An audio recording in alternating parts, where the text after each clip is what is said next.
Okay, let's see. There we go.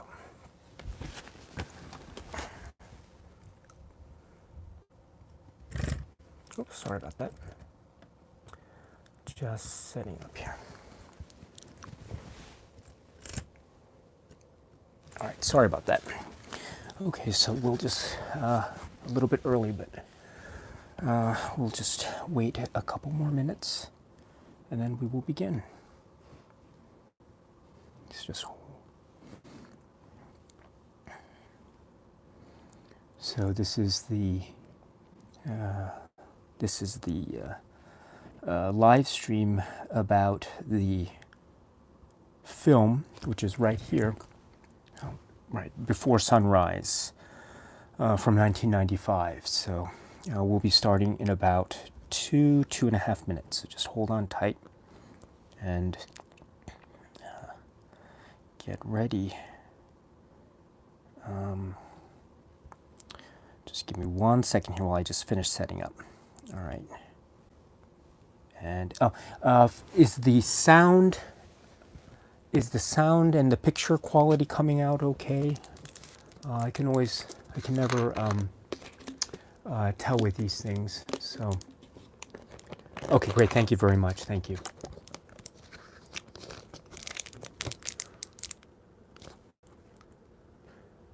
Oh, wonderful. Thank you. So you're going to have to, if you can let me know how to pronounce this is great, but my Chinese pronunciation is not so good, but please correct me. Shang Shi.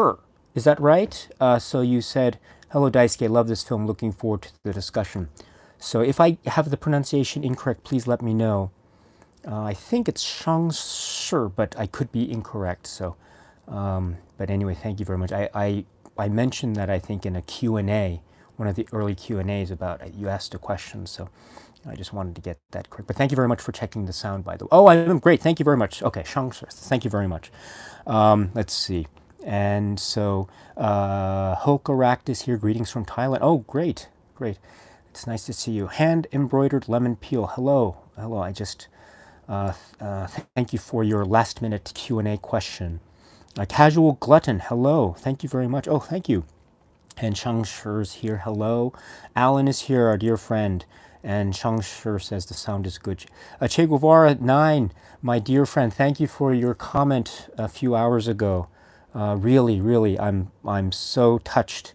You're really looking out for me, so thank you. And Alan has confirmed the sound and picture are great, good. And Andrew is here. From Iowa. Oh, great. Wonderful. So, let's see. I'm frozen, but okay. Okay, so let us hold on. Let's wait for just another minute, maybe less, and then we will get started with a discussion of this film, which is Before Sunrise. And there is a lot to talk about with this film, Before Sunrise. There is a lot to talk about. Okay, well, it's now 11 p.m. Tokyo time, so let's get started. Greetings from Tokyo, my dear friends. This is Daisuke, and we are live. This is, I'm in Tokyo, and it is my great pleasure to continue with the Film Club live stream, this great tradition. And today, this is the result of a viewer poll that I had the pleasure of conducting a few weeks ago, and the winner of the poll was this trilogy, which is called the which is known perhaps colloquially, but it's also known by the recent Criterion release of it as the Before trilogy. But I do have some points I want to make about the concept of the trilogy versus the concept of the individual film, and I'll make a point of that in the later part of the live stream.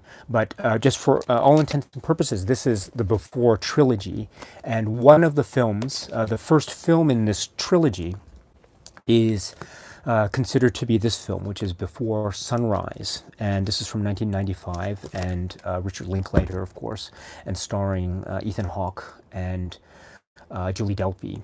And there's very much, I think, to say about this film. It is quite profound, very deep, and quite complicated. there are many different concepts and ideas and allusions with an A, allusions that are running through this work almost imperceptibly.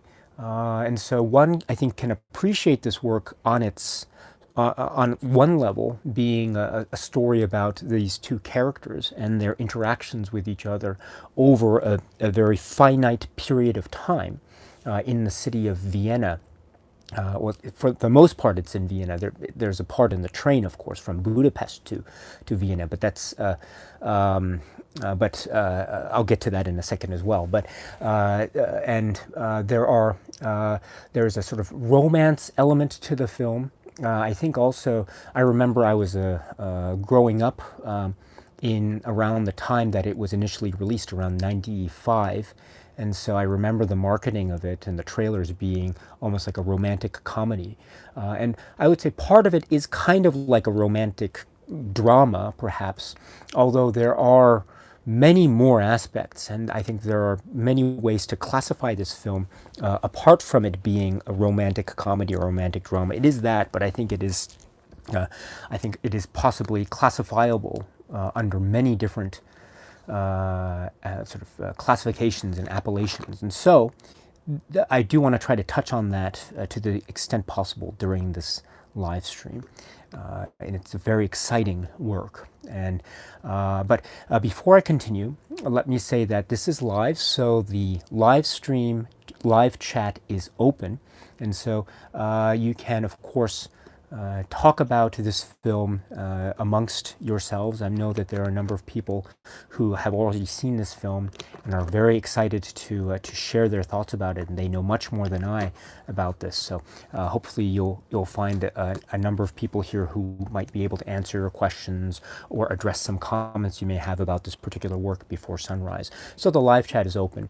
I would just, as always, I'm always relying on you, my dear friends, for keeping a spirit of mutual respect alive in the live chat, and it's been wonderful in the past, and I am 100% confident that it will still continue on today and in the days ahead. Disagreement, I think, is very healthy, very important. Conflict is very important. As Celine in the film, it was around the moment when they're waiting for the poem with the word milkshake to be composed. They're waiting and they're talking. They're talking about having an argument, and Celine says, I think very, very astutely, conflict can be good sometimes. Good things can come out of conflict. Well, I do believe that's the case also for discussions about film. But let's keep the conversations with a deal of mutual respect, and so, which I know you will certainly uphold, as you have always done, my friends, as you have always done. So there's that. And also there will, I guess I should have mentioned it before, but there will be specific discussions of spoilers about this film. And so if you have not seen this film, please, I would suggest that you maybe turn off this live stream, and you can always come back to it later because it should be uploaded automatically onto this YouTube channel after it's finished. So please watch the film first, and we can go from there. Let me make a quick point about this, though. This is a discussion of the film Before Sunrise. Now, I have no intention today of making any direct discussion of any other film by Richard Linklater. And so I might make some very, very brief references to some films, but there won't be anything of great detail. So you won't have to have seen any other film by Richard Linklater for the purpose of this particular discussion. I think that's very important, actually, and I'll try to get to that as well. There's a sort of relationship between this film and the rest of the so-called trilogy that is very paradoxical, actually, and so I do want to try to get to that at some point later in this particular live stream. But for purposes of the discussion, please note that you do not necessarily need to have a knowledge base of any other Richard Linklater film for purposes of this discussion. I will be very clear about that. I might make some points along the way about things in this film that it might be interesting to keep in mind. Let me put it that way. There are instances in this film that I think might be worth remembering or just keeping a note of when we might watch, say, other films by Richard Linklater. Let me put it that way. And so I will try to make references like that, but nothing directly relevant, or nothing directly revealing about any of the other films. So if you have not yet seen any other Richard Linklater films, do not worry. You can still participate in this conversation, and I won't necessarily be, I won't be talking about it. And I should say also, for my own discussions, I will address the live chat to the extent possible, but please note that there might be some questions or comments that I might not be able to answer. That's because I don't come to this film as I don't claim to be any great expert, but I am merely a fan of this film, and I've had the great pleasure of seeing it a number of times since it was around the mid to late 90s and onwards. And so I was there kind of when it was first inaugurated, so to speak. And it really, I think, was a big surprise for a lot of people. And so I come at the film from that perspective. So I don't have any real direct insight. I don't know the production. I don't know anyone in the production or anything like that. I haven't formally studied this film, but I do come at this as an admirer of this film, as someone who has, for instance, seen this film on the Criterion Collection release. I've had a chance to review the supplements many times, and the essay and the like, and there are many more things to be said about this, which I'll try to get into to the best of my ability with respect to this. Also, I'm not necessarily a student of philosophy, but of literature, but there are some references that I think actually are really essential when making this, when I think trying to have a reading of this particular film. And so I'll try to make those references. But this won't be necessarily, for instance, I think there are some allusions, very important references to be made to James Joyce and Ulysses in particular. I think for those of you who know Ulysses, I think you already know what I'm talking about. And so, and the very important key date of June 16th. And so, or June 16th, and heading off into the early morning hours of the following day. And so I think this is a very key point, but I won't necessarily be going into a comparative analysis, say, between Before Sunrise and Ulysses, for instance, although I think a comparative analysis is actually quite essential, at least from my point of view anyway, for purposes of I think a real deep appreciation of this film. The live stream won't be talking about that. There will be, I'll try to make some very brief references to certain philosophical concepts that are reflected, I believe, in this particular work, not only in the sense of what Celine and Jesse are themselves talking about, but also in the sense of what Linklater's film, on a sort of a filmmaker level, what the filmmakers, he and the people concerned, the filmmakers concerned, are trying, I think, to go for. If I were to mention very broadly here, the concept of time, the concept of sort of paradoxical contradictions, the idea there's a sort of slingshot mirroring concept going on here, how characters interact, this idea of the concept of this, what does Celine say in terms of what her belief, if she believed in God, she thinks that God is not, at least what she says that God is not in us, necessarily, but it's in the space in between. And I think that concept is actually very, very key when trying to consider this particular film. The space in between, what does that mean? This idea of how we interact with other people. And in order for us to be able to interact with other people, we must first be able to come to grips and come to terms with ourselves. This is, I think, expressed very astutely also in the palm reading scene. But I'll get to that in later on in the live stream. But what was I saying? So the idea of the space in between. But this space in between is also the space in between is also not just the idea of a sort of existential thought, but it's also the idea of communication, because the idea of the space in between, it's this concept of two people and how do they occupy the space in between them. I think one way to do it is through conversation and talk. And so I think one of the concepts that I will try to focus on today is the concept of communication. Not just the words that are being said, but also the stuff that is not being said. And also how the other is reacting to or making certain reactions or gestures or facial expressions or body language as the other person is talking. So there's much to be said about the talk. There's also much to be said about the silence or the space. And so I think this concept of the space in between is very, very key and very multi-purpose. And so I'll try to address those concepts to the best of my ability. They're also linked, I think, to very philosophical concepts of Nietzsche and well, I'll get to that in a second, but or later in the live stream. But you know, I'm not going to make any sort of grand philosophical treatise here, but I'll just try to express it in the best way that I can based on my own understanding. So you don't necessarily have to have an understanding of philosophy. For those of you who are philosophy students or academics or scholars, if you have any input along the way, please share it with me, share it with us. I'm always need to know more. So, but. What was I saying? Oh yeah, so there's that kind of framing of the conversation that I want to get into.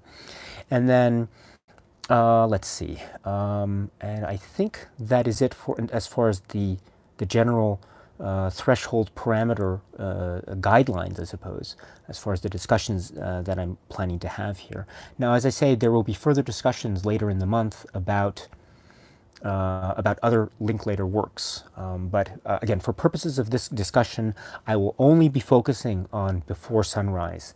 That's it for me. I will try to make some very brief allusions or possible references that we might be able to rely on later, because let me just say right now that there are very, very strong parallels and contradictions among all of the works. And so it is, I think, very, very good to try to keep a sort of running note, if you will, of things that we think are significant now and how they might be altered or further reflected upon or further riffed on in other works by Linklater. And so I'll try to keep an eye out on for those along the way. But at the same time, I will be focusing only on this film. And so if you have any comments or questions for me about anything else besides this film, including any other film by Richard Linklater, including any other film, for instance, in this set, I will, please, I would appreciate your understanding in that I will only be focusing on Before Sunrise. But I do acknowledge that there is a very important connection or connections to be made with other Linklater films. But as we get to those films, I will try to maybe address those. And so that is the general proposition. And also, if I'll try to get to everyone's comment, and I'll try to say hello to everyone. But if I miss your comment for whatever reason, I apologize in advance. You know, I'm just trying to keep up with the chat as best as I can. But there is a lot of activity, and so sometimes it's hard for me to keep up. Also, it's very difficult for me sometimes to address everyone being here. But if that's okay, and if I miss you by accident, please, I apologize in advance. You can always leave a comment after the fact under this video after it's uploaded, or in any other video, and I'll do my best. I will really, really do my best to get back to you. Okay, so with those sort of parameters and those guidelines and sort of foundational preliminary points out of the way, let's get to the film. So Before Sunrise. Now, what to say about this as an opening statement? I think I already began to make my opening statement in my introductory comments here, which is that I think this is a very deep, quite moving, actually very, very moving film, and it touches on many things. It is very, very complex, very dense, very layered, very interconnected and interwoven. There is a sense of a kind of, when one watches it perhaps, there might be a sense of it being having a feeling of a sort of randomness, perhaps, in that we have essentially two characters, and they meet through what might be called chance or happenstance, but I'll get to that as well in a second. They seem to be meeting by sort of random chance, and in some ways they are. But from there, they have certain dialogues and situations along the way, and we get to learn a little bit about them, or maybe there are things that we don't learn about them, and it's those gaps that paradoxically we learn more about them through those gaps of information, as well as the nuggets of information that they are willing to provide to each other, and therefore sort of by proxy to us. And we see their interactions over the course of these several hours in this place of Vienna. And the setting also is very important as well, which I will try to get to in a second. But in a nutshell, I think that's what we are dealing with. But this is more than a nutshell. This is a film that is very impactful, very significant. I would suggest also that if anyone is going to watch this film again after this live stream, I would strongly urge you to do your best to pay attention to all of the conversations that they are having. I think that is actually very, very important. Now, I will do my best to try to recall from memory the specific conversations that are being had, but I do think that it's very important. I have actually taken notes on this. I have a very terrible way of making notes, but I have notes and notes and notes on this, and all of the conversations about this particular that take place in this particular film. It is very, very important. I think very significant, and so I think and I will try to get to that as much as I can later today. What was I saying? So yes, this is to say that this film operates on many levels. There are very deep concerns about time and existence, existentialism, death. Death is a very big theme here. The idea of dreams and the idea of sharing in one and the experiences of another, if that is indeed possible. There's the idea of what is our perception of reality, fate. What is this idea of fate, and how does chance and random encounters, how does that inform us or who we are? And what is this idea of a sort of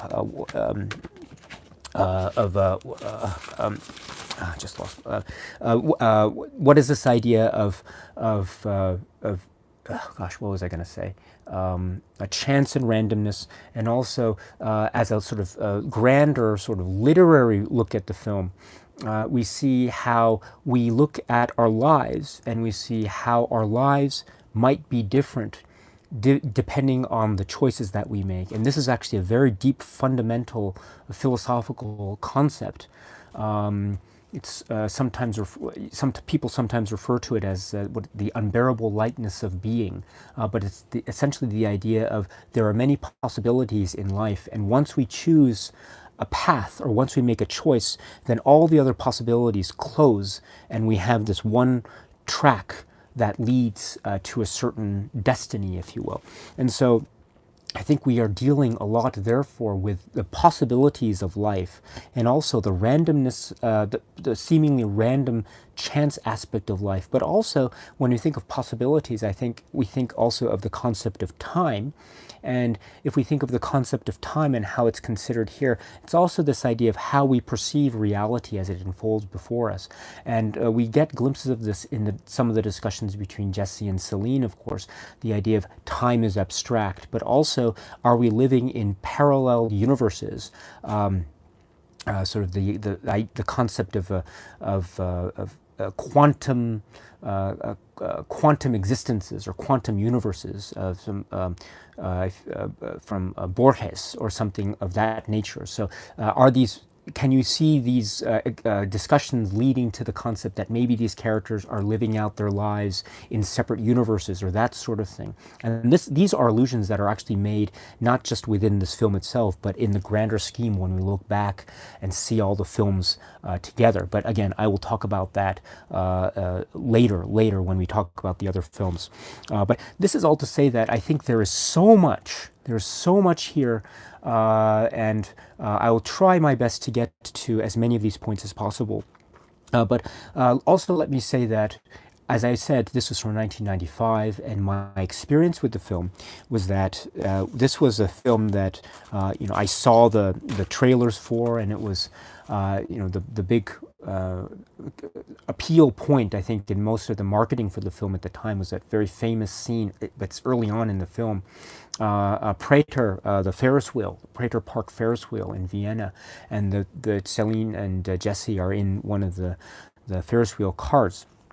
And they see the river Danube and the sunset, and it's so romantic, and it's the very famous catch line of the film, and they're sort of in an embrace, and Jesse is sort of struggling to say something coherent, and Celine interprets this and says, "Are you trying to say that you want to kiss me?" And then Jesse says, yes. And so that's that famous moment where they have their first kiss after they have traveled around for some part of the way in Vienna together.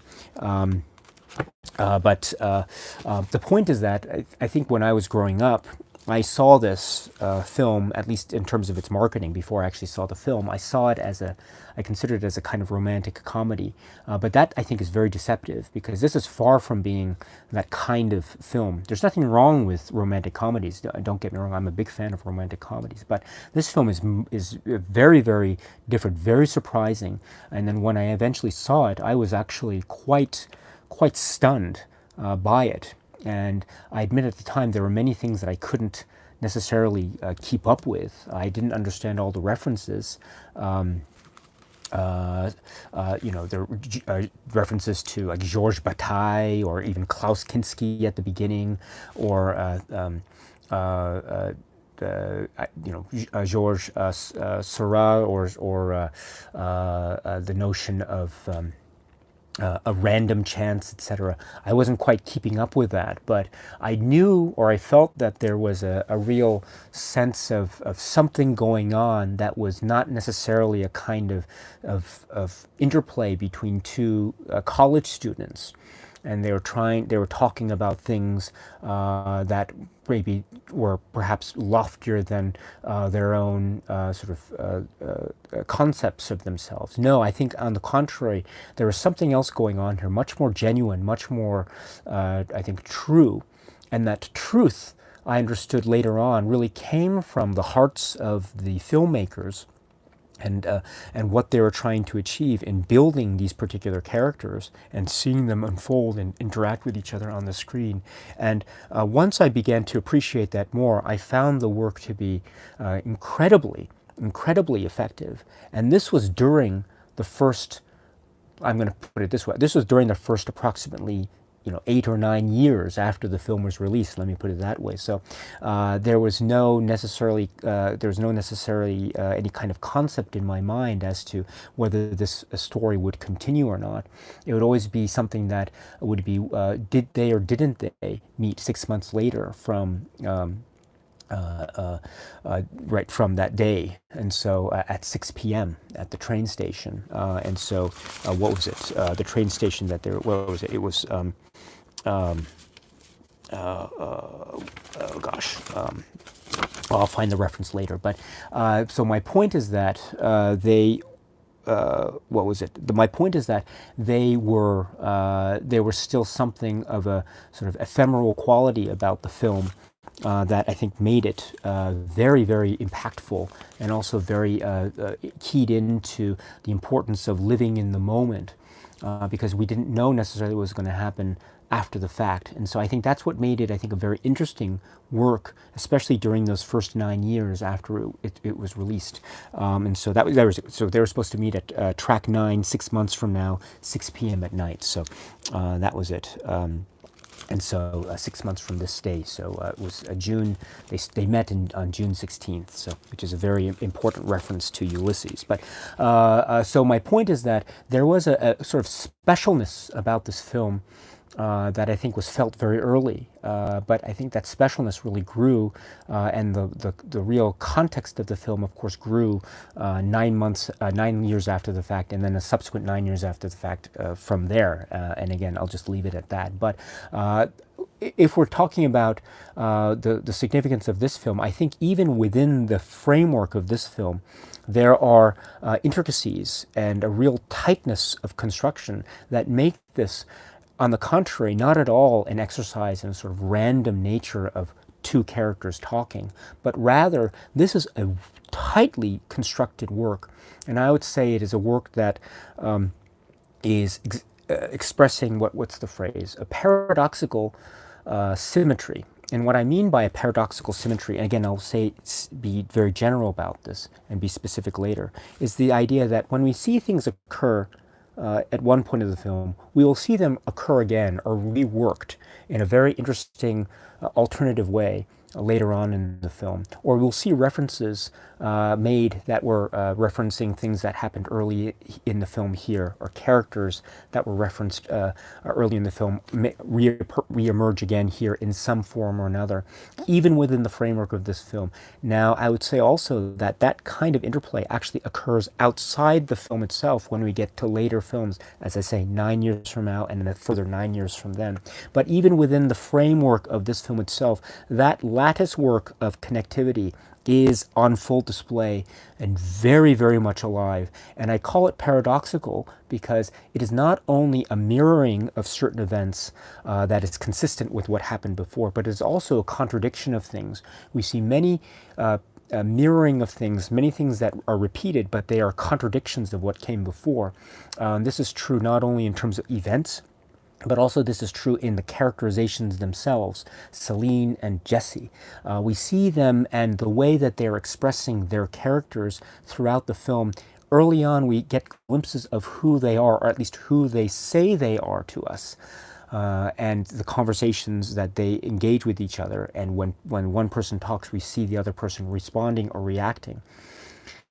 So from those moments, we get glimpses into their characters. But along the way, too, those moments repeat themselves in a very interesting way. Sometimes they're consistent with what came before. Other times they're contradictory with what came before. And I think those consistencies and contradictions form what I consider to be, for lack of a better phrase, a sort of paradoxical symmetry. So everything, there's a kind of symmetry going on, but there's a paradox going on as well because of this existence of, or the possibility of contradiction. But I'm not saying that they're liars. They could be lying, but I'm not sure. But the point is that they're just expressing who they are. And the fact that there are contradictions inherent in what they say, at least for some parts of the film, I think is not necessarily any detriment to their characters per se, but rather just a real expression of the real complex nature of the human condition and what it is that these two characters are going through in their own particular lives. And even in that revelation of information, there are still certain inherent similarities and differences, shall we say, between what we know about Jesse and what we know about Celine, and what we don't know about Jesse and what we don't know about Celine. And there's a really interesting yin-yang, almost opposite reflective nature in terms of what it is they represent, as well as seeing how their characters converge at this particular point in time, again, starting in June 16th into the morning hours of the day after. And so we see contradictions, but we also see consistencies and also a complementary nature to them. And so this is all to say that this is a very, I think, highly structured work that is at the same time very soulful. Now, I was suggesting that this work is very highly structured, and that might therefore imply a kind of rigidness in terms of the way in which the characters are expressed. In other words, if the structure of the film is very rigid, then maybe that gives little or no room to a kind of emotional exploration of the characters, or a kind of of a soulful, instinctive nature. Well, I think actually that is exactly what's going on in this film. So on the one hand, we have a rigid structure, which I will try to refer to later, but also at the same time, I would suggest that this is a very soulful, emotional film. And it's soulful and emotional because it is a film that is, I would say, about the now, the present, and living in the moment. The living life. I mean, that's how the film closes out with the song, living life. Not just living life, but living life. And the point of that, I think, is that this is an ongoing process. This is a film that is exploring the nowness of time. And this is a really key concept, especially when we consider how we engage not only with the people around us, but how time seems to transform before our very eyes and with our senses, based off of not only who we are, but also who the people around us are. And I think this is a kind of exploration of that concept.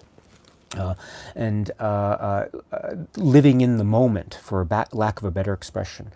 And the film is, in film language, an expression of this. And through the exploration of Celine and Julie, not Celine, but Celine and Jesse in this particular moment, this is a film that is really an expression of the nowness of these particular characters in this particular point in this time, which, as Celine says, time is abstract.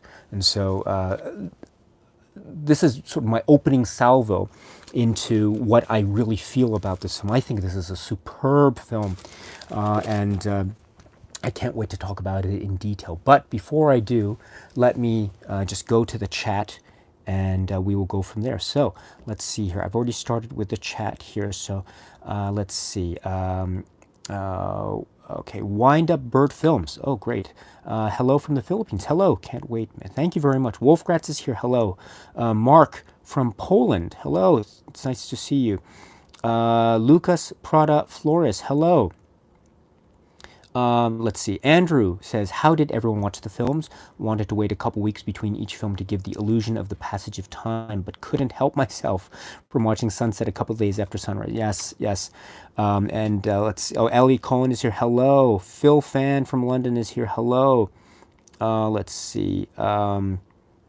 Let's see.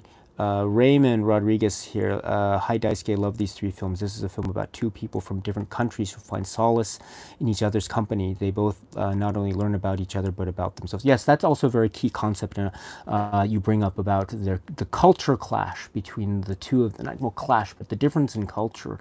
That is also, I mean, Jesse is an American and Celine is French.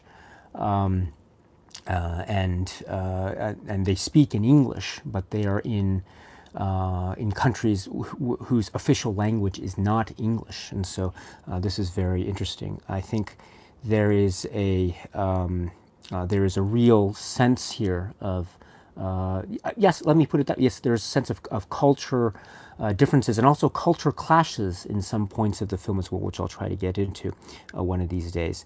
Or not one of these, but during this particular point. So, of this particular live stream. So, but thank you very much for bringing it up.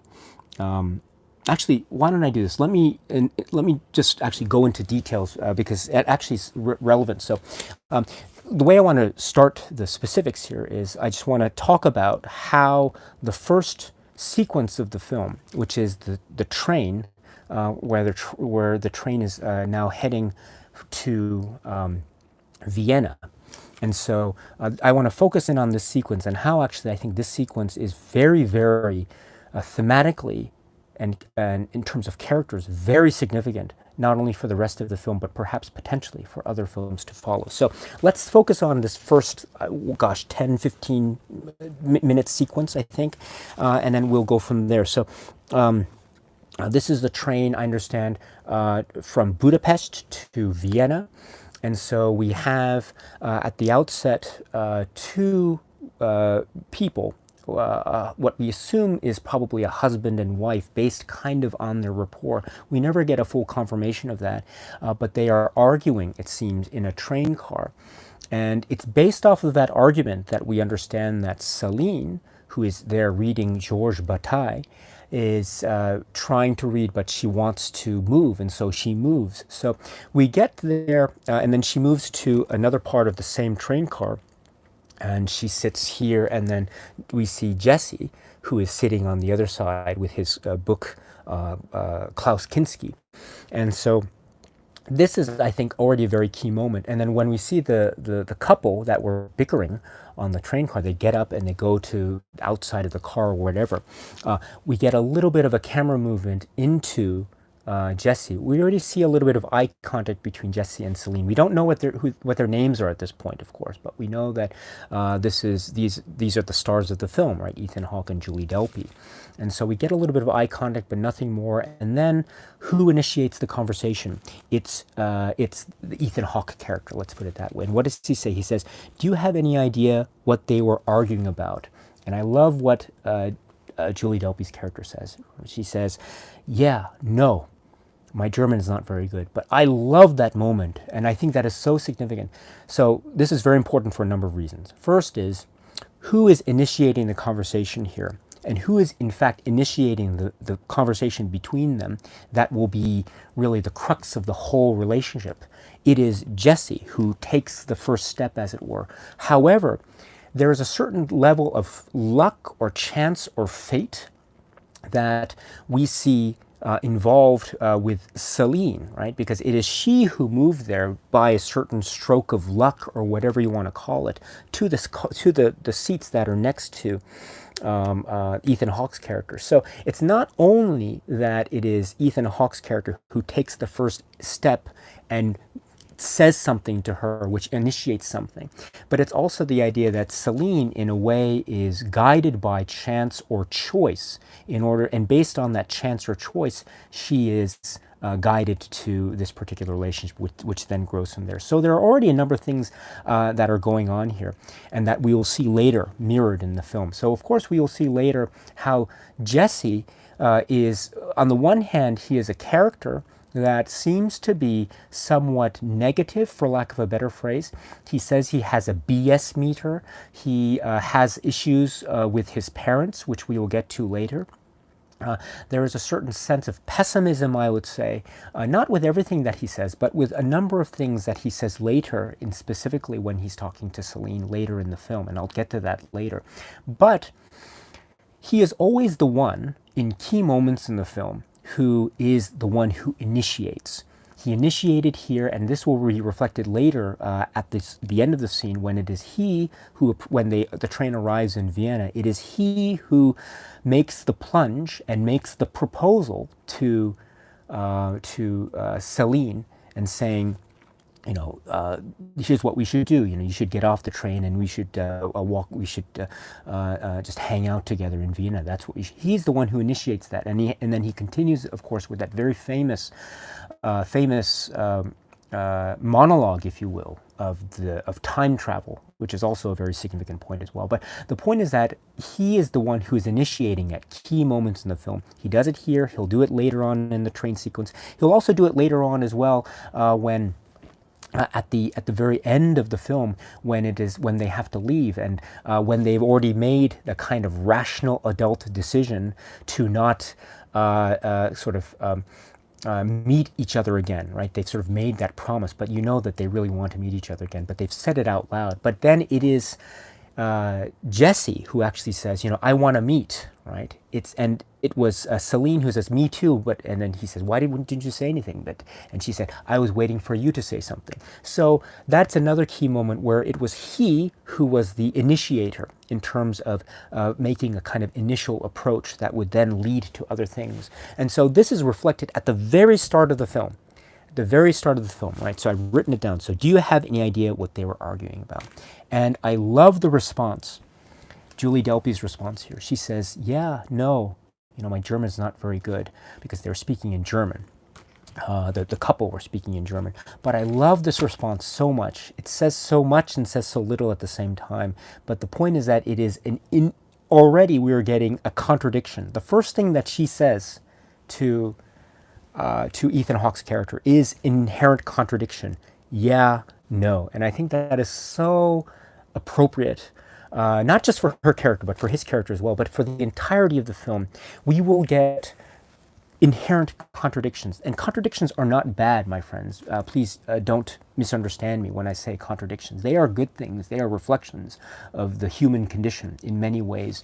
A kind of yearning to want to get to know the other, a yearning to want to be liked by the other, to be loved by the other. And we will see these contradictions. If we look at, for example, Celine, we see already certain interesting contradictions within her character as well. Just to give a couple examples. Yeah, no. Also, we understand that she is very close to her grandmother. We understand that she is coming back from visiting with her grandmother, and we will learn later in the film. I think it's during the Prater. They're walking around in the Prater Park after riding in the Ferris wheel. They're walking around, and I think Celine mentions how she had just learned that her grandmother had really loved someone else other than the person that she was with. And so throughout her entire life, her grandmother was having these feelings, but she essentially didn't follow through with them, and she just basically lived life based off of not necessarily fulfilling these real feelings that she had. And Celine says that she learned this for the first time from her grandmother, and it was a real sort of surprise thing. And she also almost admired it in a way as a kind of a sort of a noble resignation to life, as it were, and it has a kind of romantic element to it. Well, if you recall what Jesse says to that, he says,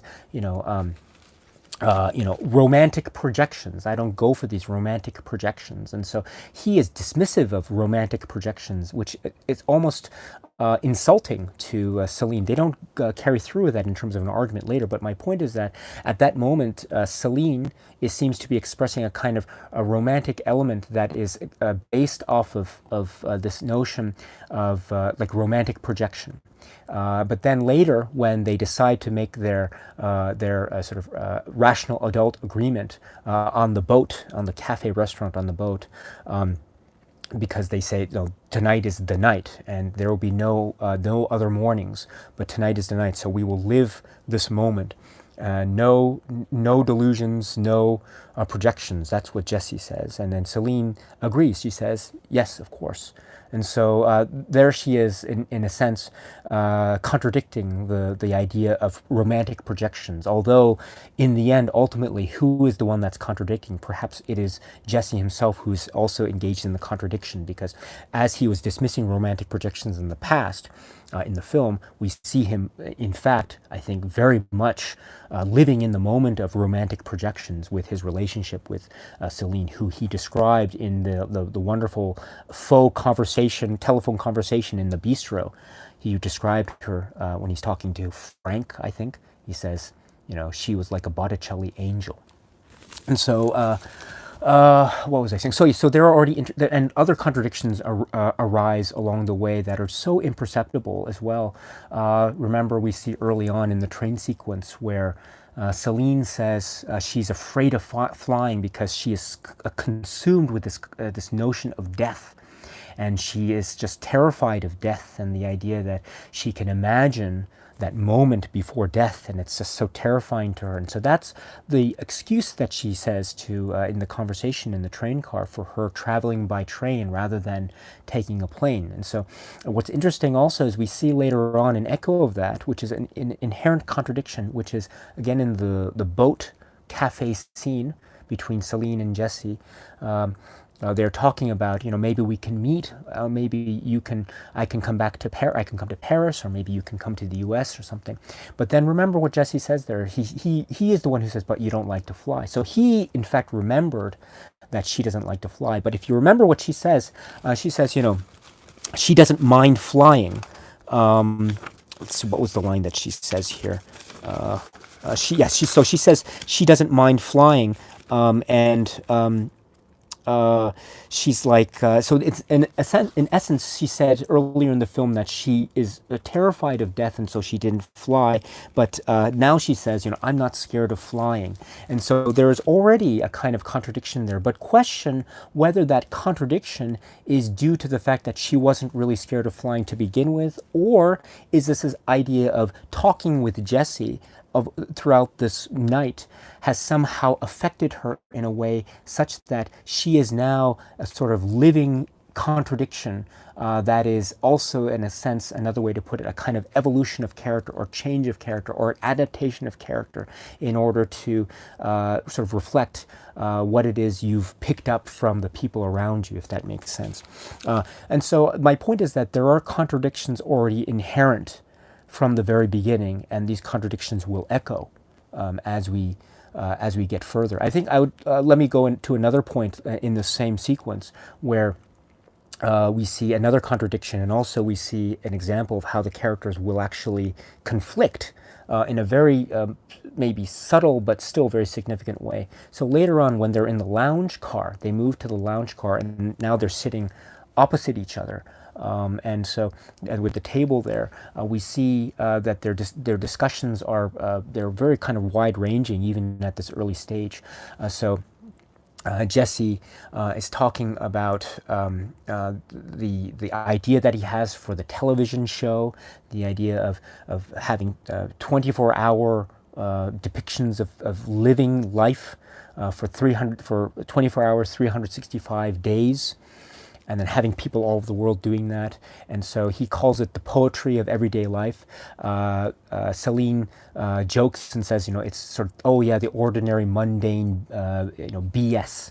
And so there is already a contradiction there, because it seems therefore that we can probably discern from that maybe that Jesse is a type of person who is maybe interested in the now or the intricacies of life, and that's why he says, that's why is it a dog in the sitting out in the sunshine, a beautiful thing, but a man who's taking money from an ATM, that's something abhorrent or something like that. And so he seems to be interested in these details, but Celine seems to be scoffing these. But we see throughout the film that in fact their roles kind of reverse in this sort of conversation or examination of life, because we later learn that it is Jesse who is not necessarily interested in the now, but he is, or not necessarily now, what am I saying? He is not necessarily interested in, or he is sort of aspirational, which seems to be contradictory from the idea of examining the mundane. He is aspirational because he says later on, when they're in the park and when Celine is saying, I always wanted to share experiences with other people, and it's always what I wanted to do. But I always realized in the end that one of the mistakes I made was I wanted to share, but not with the person that I was with. And she sort of jokes, but she says, but I'm so happy with you. And Jesse takes this moment in the park to say, I think that other person is myself. I always wanted to be away from myself. I've never been to a place where I've never been to a movie where I've never been an audience member or something like that. I've never been to a place where I've never been there. And so that's suggestive of the fact that he wants to be away from himself. He wants to be someone other than himself. And so he seems to be aspirational, which seems inherently to be quite at odds with the focusing in on the mundane, which is what he seems to be doing at the very start of the film with this concept of a 24-hour, 365-day cable television work, which Celine seems to scoff at the point in time, which says, "Oh, that's ordinary, mundane BS." But we see later that she seems to be also very interested in sort of the ordinary and mundane in the moment. For example, there's a very interesting detail when the two of them walk to the cemetery of the people with no name. And they're walking through the cemetery because this is a place where she visited when she was younger. She later reveals maybe around 10 years prior. And there's a moment where, of course, they go to one of the sites of a 13-year-old girl, the grave of a 13-year-old girl. And she makes the very poignant point about she was here 10 years ago, and this girl was, at the gravesite 13, and now 10 years later, I am older, but she is still 13, which is very suggestive of the idea of the subjectivity of the passage of time, which is also very important in the film. But the moment I want to recall, and please, if you have your Blu-rays, go to that scene and pause it there. You see the two of them walk, and there's a flower, and there's nothing said about it, no dialogue, but she turns and she's talking about the history of what she learned from the one of the grave diggers, I think, when she was last there, about how many of these people who are here, buried here, they are without identity, and they don't have names. Most of them were probably as a result of suicide by drowning or other similar fates. And she has the conversation, of course, about how, it's interesting how if people didn't know about your fate, about what happened to you, they would still be talking about you as though you were still alive. And so that is a suggestion of the fact that indeed one can still be alive in the memory of other people who know you, who don't necessarily know what has actually happened to you, which is a very, this idea also of it's tied also to Jesse's character as well. He's here, no one knows him, he's like a ghost, that's what he says. But the point I wanted to bring up is that she points to a flower. She goes and she sort of picks on a flower and she looks at it kind of almost quizzically before she moves on. It's just a brief moment, but to me it's very suggestive of the fact that while she might be scoffing early on at the idea of the mundane, the ordinary, she is also very much expressing interest in what could be seen as being the ordinary, mundane thing, like a flower here. Of course, there's a very artistic, maybe inspirational beauty behind it, of course, I don't doubt that. But there is also sort of an ordinary, mundane quality just to looking at a flower as you're walking through a particular park or cemetery. And so that's to say that even in this moment in the train, what they say then seems to be flipped on its head, and therefore we get contradictions between them at that particular moment in the train, which will then be flipped later, and those contradictions will be then sort of exponentially realized, if that makes any sense. And so I think therefore within this train sequence we get already echoes and parallels that will carry through throughout the rest of the film. A couple more and then I'll go to the live chat. Other examples of this, very, very minor things, and some very major things. So let's take very minor things, but they could actually be quite significant. We get the first incident, not an incident, but we get the first exchange where they go to the lounge car and Jessie says, "How come you speak good English?" And she explains about how she had lived for some time abroad, including London, I think she mentioned. And then she turns that around and says, "How come you speak good English?" And then that goes into the conversation about how, you think I'm some uncultured, uncouth American who doesn't speak any other language. And he says, I tried French. I studied French for 4 years, and I tried. And when I was in Paris trying to buy a metro ticket, I was trying to get a ticket, and I was thinking of the word, and he says, "un billet." And he thinks it's feminine, but Celine corrects him and says un billet. And so that's an interesting thing. So that is already an exchange where we see this kind of interesting dynamic between sort of the cultured and the uncouth. But I use air quotes because I think we see this flipped as well. We see here, for example, Celine very politely correcting Jessie's French when she says un billet, when he incorrectly uses the feminine and says un billet. But we also see that reversed, when she is talking when they're in the tram together, sitting in that long take, and she's talking about what she's passionate about and how she feels that the medias are a sort of a new form of fascism. She uses the plural of medias, and then he very gently corrects her and says, "Oh, the media," and uses the singular, which is the grammatically sound English. And so there's a little bit of a role reversal there, which I think is very interesting. And also, there are some moments where I think this is done on purpose on the part of Linklater and Julie Delpy, which is there are some really interesting moments. Of course, Celine is the one who is speaking in English, and Jesse does not speak in French, and so but this is never played out in a way to try to make fun of Jesse. At least I don't think so. But it is we do see consequences of this sort of action. And I think we see it in two places later in the film. So we already see echoes of this. So one of the places that's a kind of minor echo is when actually both of them are in the same sequence. Later in the film, when they're doing their faux telephone call in the bistro, we see there's a moment where it's Celine's turn. She's the first to go up, of course, and she's pretending to talk to her friend that she was supposed to have lunch with in Paris. But then that was gone because those plans fell through because she's in Vienna because she met a boy, and she's talking, like pretending to talk to her friend, right? And she says all these things, and then she goes into sort of a deep self-reflection and says, well, maybe he's scared of me. Maybe I scared him off with the short story that I told about the woman who was plotting to kill her boyfriend or something like that. And maybe he's scared of me. And she says, the only person I hurt is myself. And he says, and later it's his turn when he's talking to his friend.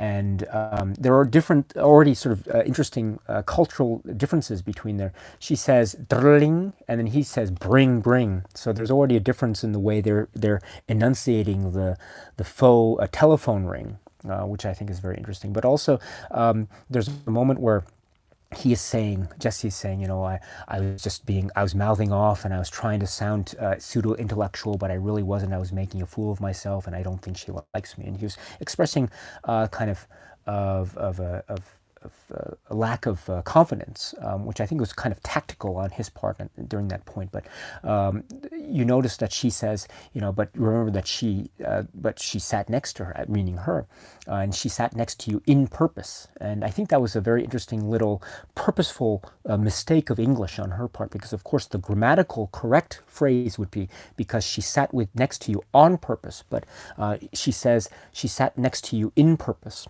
And so I like these little exchanges. So we see him early on in the film mistakenly say une billet instead of un billet, but then we see that sort of flipped a little bit later, and so the roles are reversed, which I think is an interesting thing. What was the other thing I was going to say? There was something else I was going to say. But I've forgotten. But what was I saying? So this was the idea of the culture differences, but also a kind of culture clash, and also the language we see. But this is also very interesting too, because I mentioned that Jesse wasn't necessarily being made fun of as a sort of uncouth American, but there are certain little details along the way that make for some really interesting ambiguities with that depiction. Just one other detail and I'll move on, which is when he and she enter into the bar, 50 shillings each at the door, and they go in, and this is after they've gotten the poem, and they go in, and I think they're having their pinball game, but before that she says, I'll buy you a beer. And they walk in through to the inner part of the bar, and as they're walking in, it cuts. But before it cuts, he says, I wonder if old Milwaukee is expensive here. And I always thought that was a really kind of weird line. Old Milwaukee, right, a reference to American beer, I think. But the point is that even when he is traveling, and he is kind of, in this new place, he is still thinking of old Milwaukee, and it's something that either suggests that he's, is it a joke or he's really serious? I'm not sure, but it's almost, I don't think it's making fun of him and his Americanness, but it's suggesting also that he is still in a certain frame of mind. I mean, he is an American in Vienna, and so I don't think there's anything necessarily inherently wrong with that. But we do see these sort of reflections of this cultural difference, perhaps, reflected in a very major way or in a very minor way. And so this is, I think, an example of the minor way. But the point, bringing it back to the initial conversation, which is that this is the train sequence is something that we see little details that are echoed and reflected upon and amplified or reversed or made variances on later on in the film. So therefore, this particular sequence is very, very key. Oh yes, the other thing I wanted to mention about this train sequence, there's a little minor detail, which is also a kind of an indication of the Americanness of Jesse, which I'm not sure if it was intentional or not. I think it was intentional, which also is suggestive of the rigid structure of the film. Remember in the lounge car when they're talking and then there's a transition, there's a cut because we go to the waiter who comes in and gives them the menus without much word.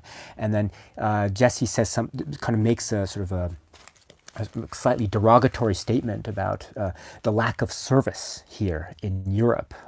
And there is an interesting echo in the same bistro scene later with the two of them on the faux telephone calls. But before that, there are shots of different tables, if you recall, and different groups of people talking. And one of the groups of people talking, I think, is an American couple. And then the man, I think in a sort of colorful suit, I think, is saying, you know, oh, the service is terrible here. I think if this was New York, the waiter would be fired or something like that, which is an interesting echo to what Jesse was saying in the lounge car at the very start of the film. And the way that this guy says it here is almost very kind of arrogant. It's not very polite. He seems to be not necessarily sensitive about his particular surroundings, right? Because he's not in New York. But when Jesse said it earlier, I don't think he had the same similar sense of rudeness in his tone, but the essence of what they're saying is kind of the same. And so if you think that they're same, they're kind of linked. And so that is almost in a way a sort of passive aggressive stance on what Jesse seems to be expressing outwardly in terms of his viewpoint and how he is viewing this particular culture, not necessarily fully appreciating perhaps that he is the outsider here, but maybe he is, I'm not sure. But anyway, so this train sequence is very, very key in those minor things. It is also key in a very major point, and let me explain this and then I'll go to the live chat. It is very important when we talk about the concept of time in this film. Okay, so what do I mean by this? This train sequence expresses two, I think, significant moments in terms of time that I think are very, well, actually, yeah, okay, in time that I think are very important. So the first instance is where the train, after they're talking, the train suddenly is arriving in Vienna. And remember what Jesse says, oh, we're almost in Vienna. Oh, gosh. And it's this idea that time has flown. They have been talking, and time has sort of stood still for them during the time that they've been speaking. But really, it's been passing along such that he didn't even sense that it was almost time for their destination until they've almost arrived. So I think that's very, very important in the idea of how time is observed here, and the abstraction of time, and how, and this is what Celine says later, time is an abstract thing, or ordinary time does not operate because these are extraordinary moments that they're sharing. So it's almost outside of ordinary time. And this is, of course, a concept that is later expressed when, for instance, they are over in the overpass and they're talking about this is like a fantasy time between them. This feels like this really shouldn't be happening because they really shouldn't have met. What they planned to do wasn't, their plans were radically different from what the events of the film are. And so they're talking about how this is like a fantasy. They're making references to Cinderella. That when it comes time for the morning, then we will turn into pumpkins. But now is the time to fit in the glass slipper, and that's where they have another exchange of a romantic kiss. And so the idea is that their moments together are almost outside of regular time. And when the morning comes, the sunrise, if you will, after they wake from the park, and it suddenly cuts to the early morning, and they're talking. they're walking along and they're talking, they understand that now they have that weird feeling. What are you going to do when you get back to Paris? What are you going to do when you get back home? You know, may pick up my dogs. Oh, I love dogs, which is a nice little reference to early in the film as well, in the train car when they're talking about dogs. Right? He says, you know, there's something beautiful about dogs and stuff. So there's a nice little bookending there. But also the point of time is that they were walking, and of course they say at the end here, oh, now that feeling, you know, we were back in ordinary time, which is to suggest that when they were together in this moment, time was a completely different thing. As Celine says, time is abstract.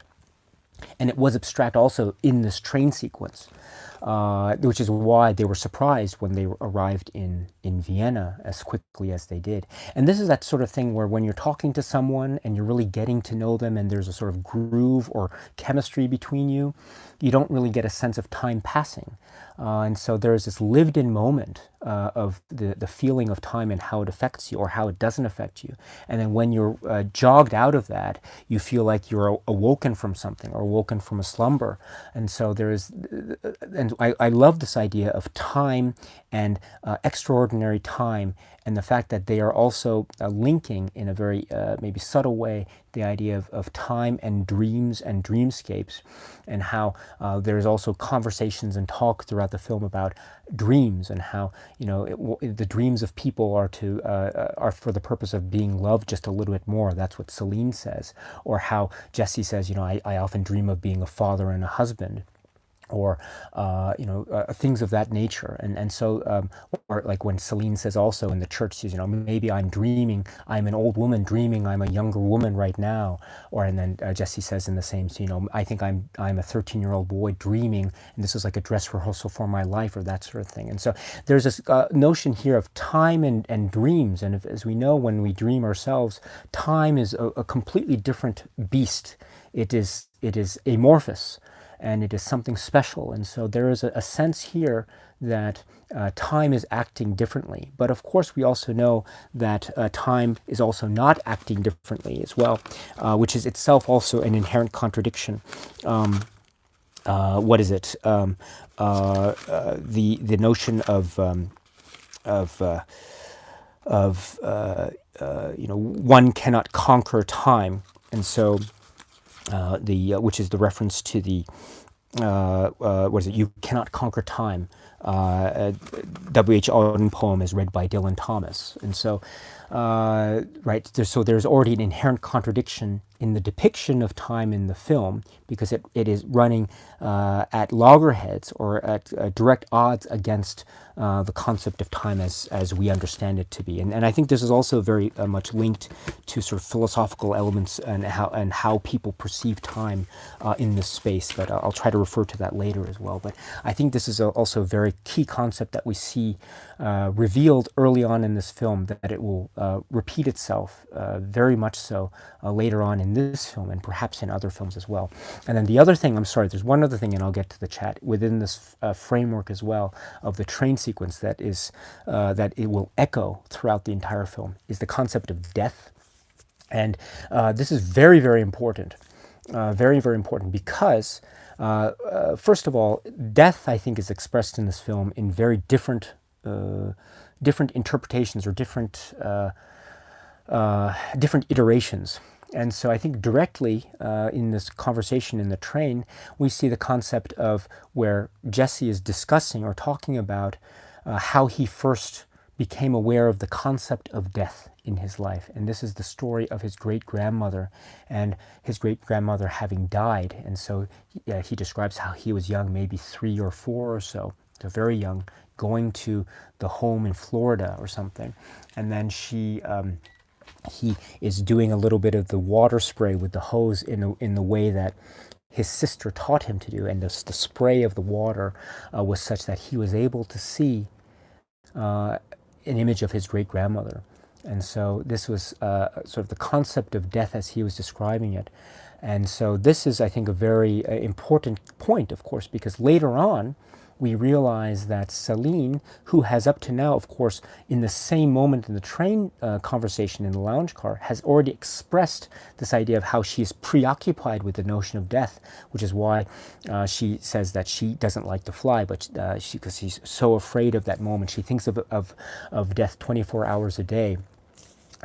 Which in turn, I'm so sorry to do this, which in turn is itself a kind of repeated point, because just a couple moments prior to that point where she says she's afraid of death 24 hours a day, Jesse himself was talking about, I'm going to make a film, or I have this idea about a cable television story about, depicting people 24 hours a day.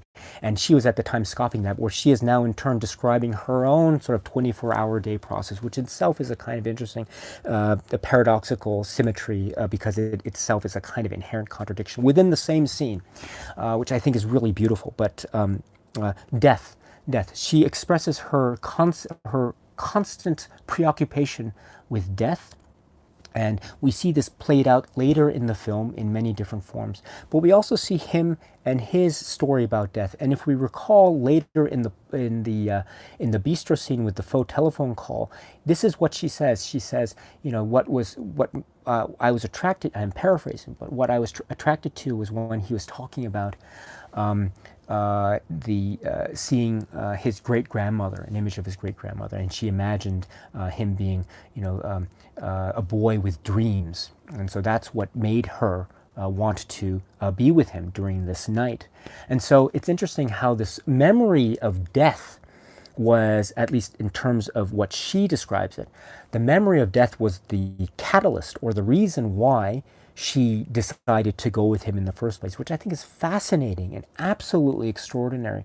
It's so consistent with what she says before, because she is very preoccupied with death, but so is the film itself. And there is something interesting too, the essay here, which is, excuse me here, it's by Dennis Lim, Time Regained, and describes, I think, Jesse as a kind of dreamer, which I can kind of agree with. But he too has a very interesting preoccupation with death, which is also very similar to Celine's later on.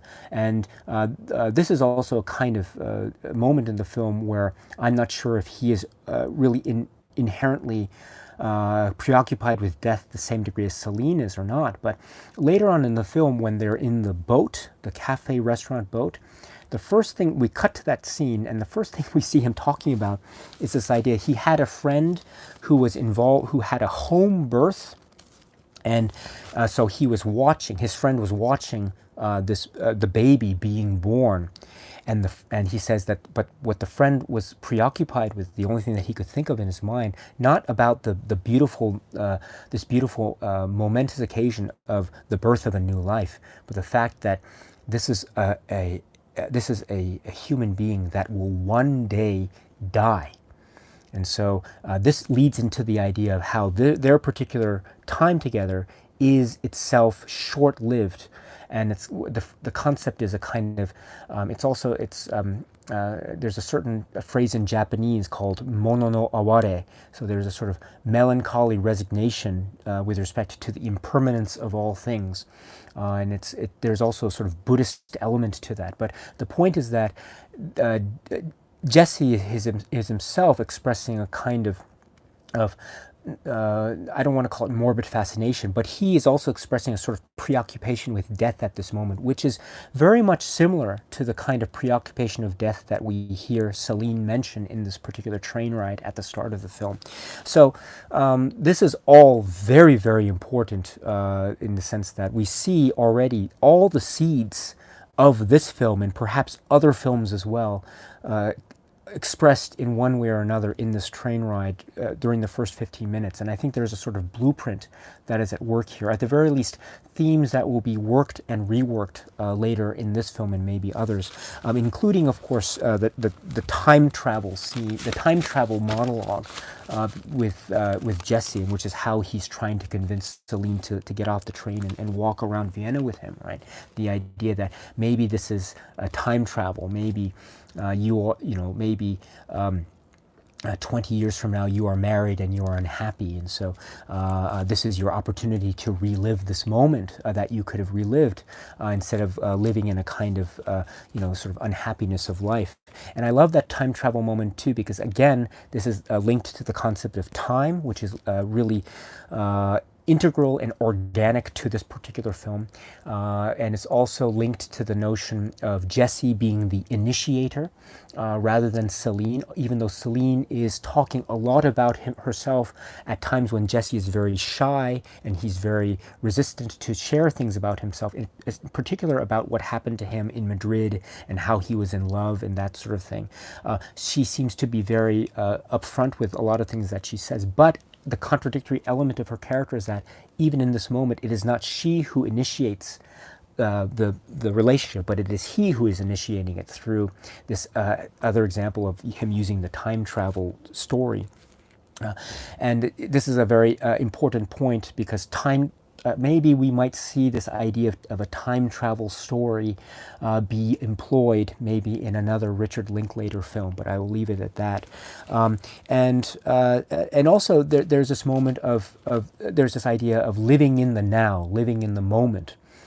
Which is also linked inherently with time, rather than be preoccupied with this idea of time and death and having to say goodbye, but living in the moment, which is in one way a way to cheat death. Because later in the film they describe as I say, the relationship at the moment is there will be no more tomorrows, no more mornings. The next morning they will die, which is, in a sense, their relationship will die. And so their living now is a sort of acknowledgement that this won't last forever. And the point of it not lasting forever is the point of death.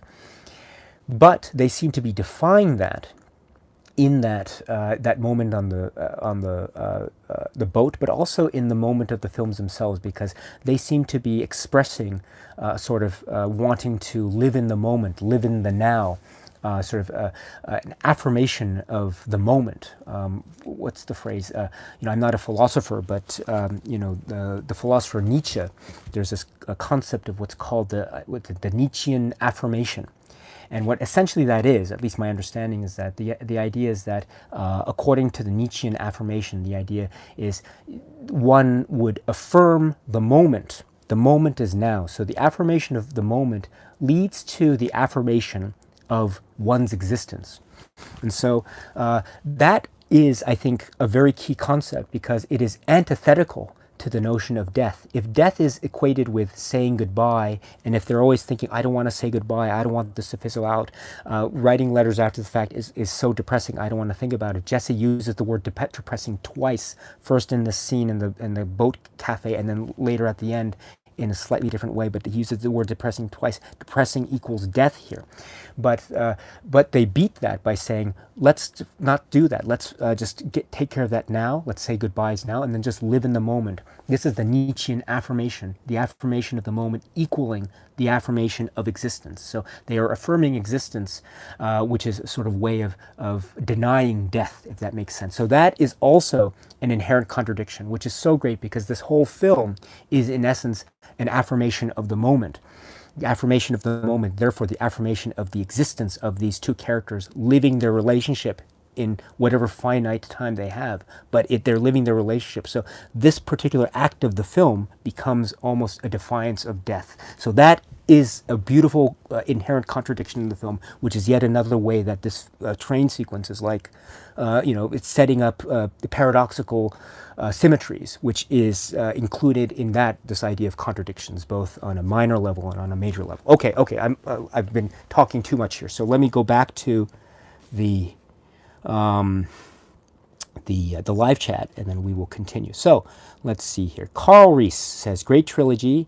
I'm sorry. Elliot Collins says, I studied Joyce at school, mainly portrait of the artist as a young man. Yeah, so that's very important, right? So this is, of course, set in June 16th, and the year is actually I understand it's actually 1994. The film was released in 1995, but I understand it was January 1995 that it was initially released, which means that if the film is taking place, what Jesse says is June 16th, June 17th, starting in June 16th into the wee hours of the morning the next day, then that means that's June 16th, 1994.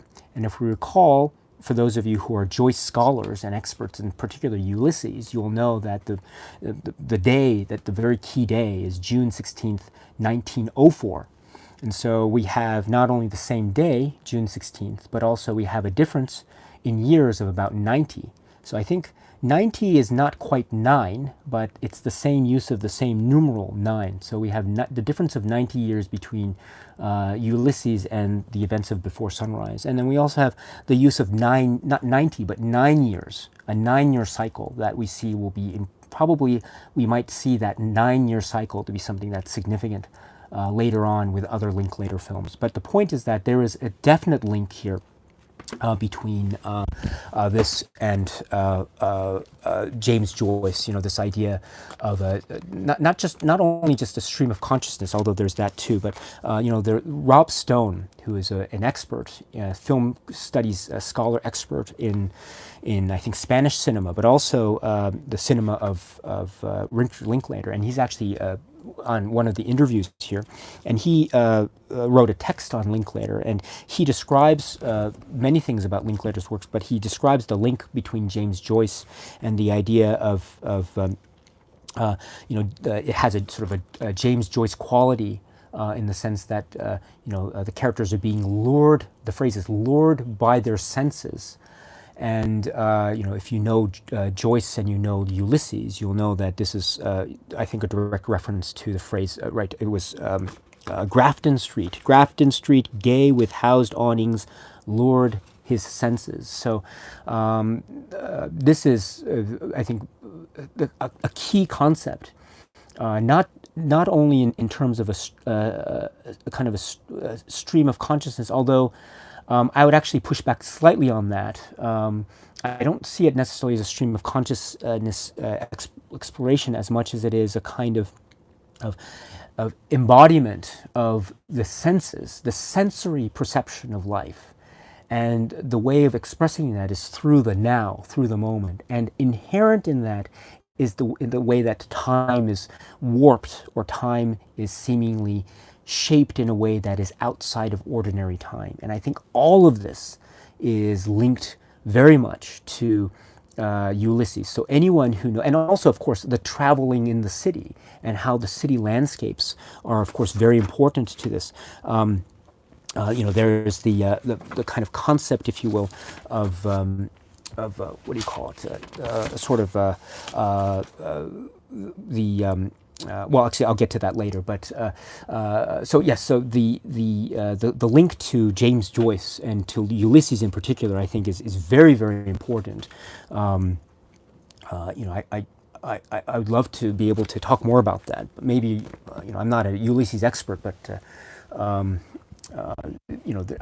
actually I don't know. One of the failings of my particular conversation today is the fact that I don't know the city of Vienna very well, but I think there is an actual significance in their particular, Celine and Jesse's particular journey from the train station to the bridge, and then to certain other places throughout the film, walking along the riverbank, etc. So that has a certain level of the same exploration of the cityscape, if you will, that is also very similar or very inherently interconnected with the spirit of Joyce, I would say. But yeah, so that's, I think, very, very important. But let's see. Okay, let's see. Okay. Okay.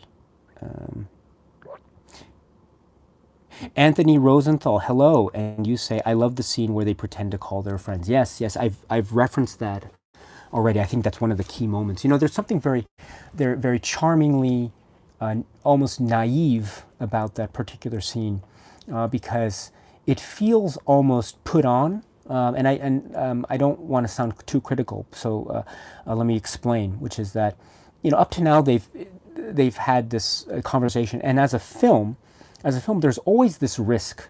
When you have two college students as the main characters essentially talking, there's always the risk that the viewer might look at that and might see these characters as being, trying to sound smarter than they are, or trying to express loftier concepts more than they really can handle.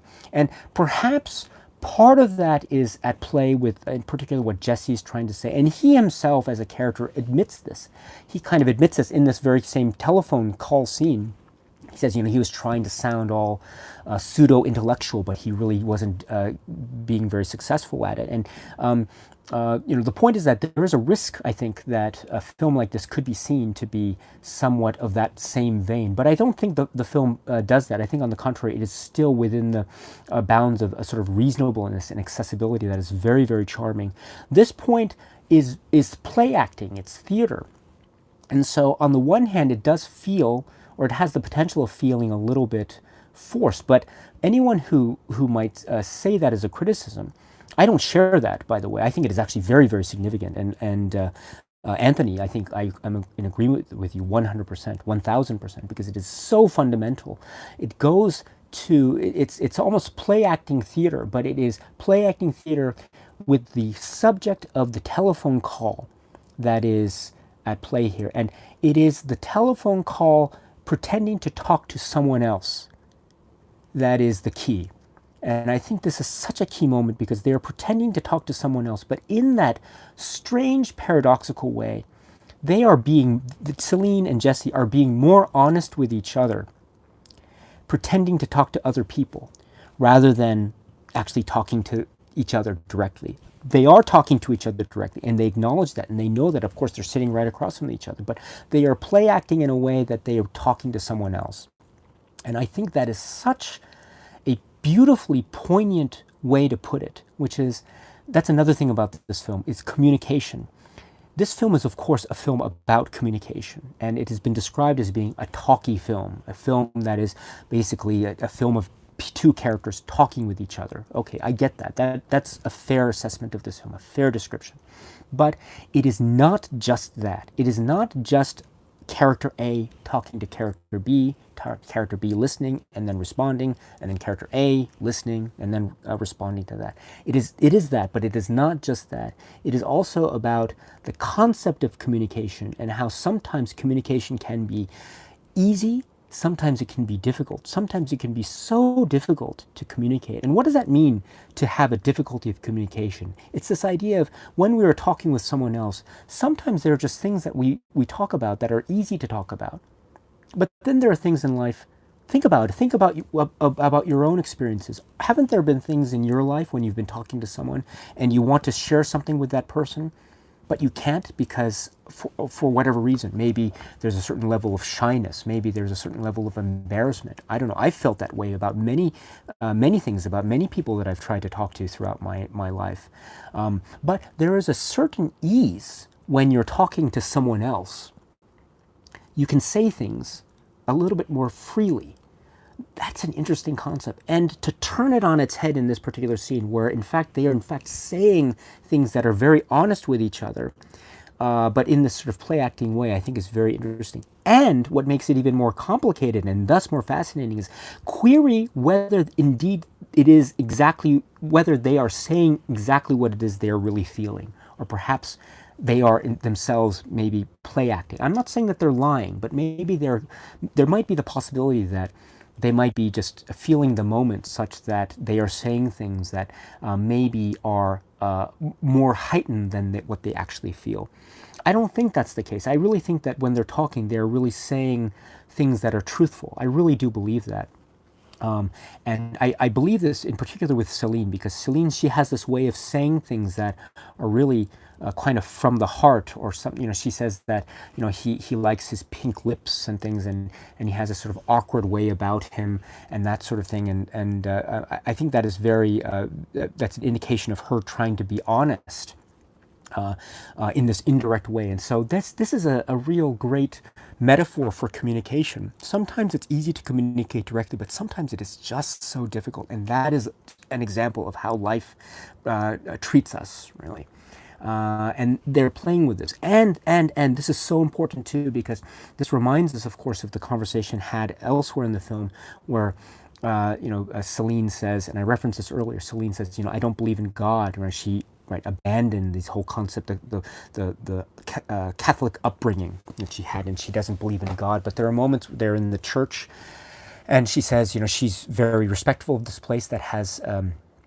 That is the church is a place where people gather when they're in pain, but also places of great joy. So it's a marvel to her that a place can be a place that can have both pain and happiness all at once, a sort of inherent contradiction. Yet another contradiction in the film, which is beautifully expressed by Celine. But she's saying, when she's talking about God, and she's saying, not in the church scene, but elsewhere in the film, she's saying, if I believed in God, I don't believe that God is in us, but I believe God is that space in between. And this space in between is, I think, one way to look at this is a metaphor for communication between other people.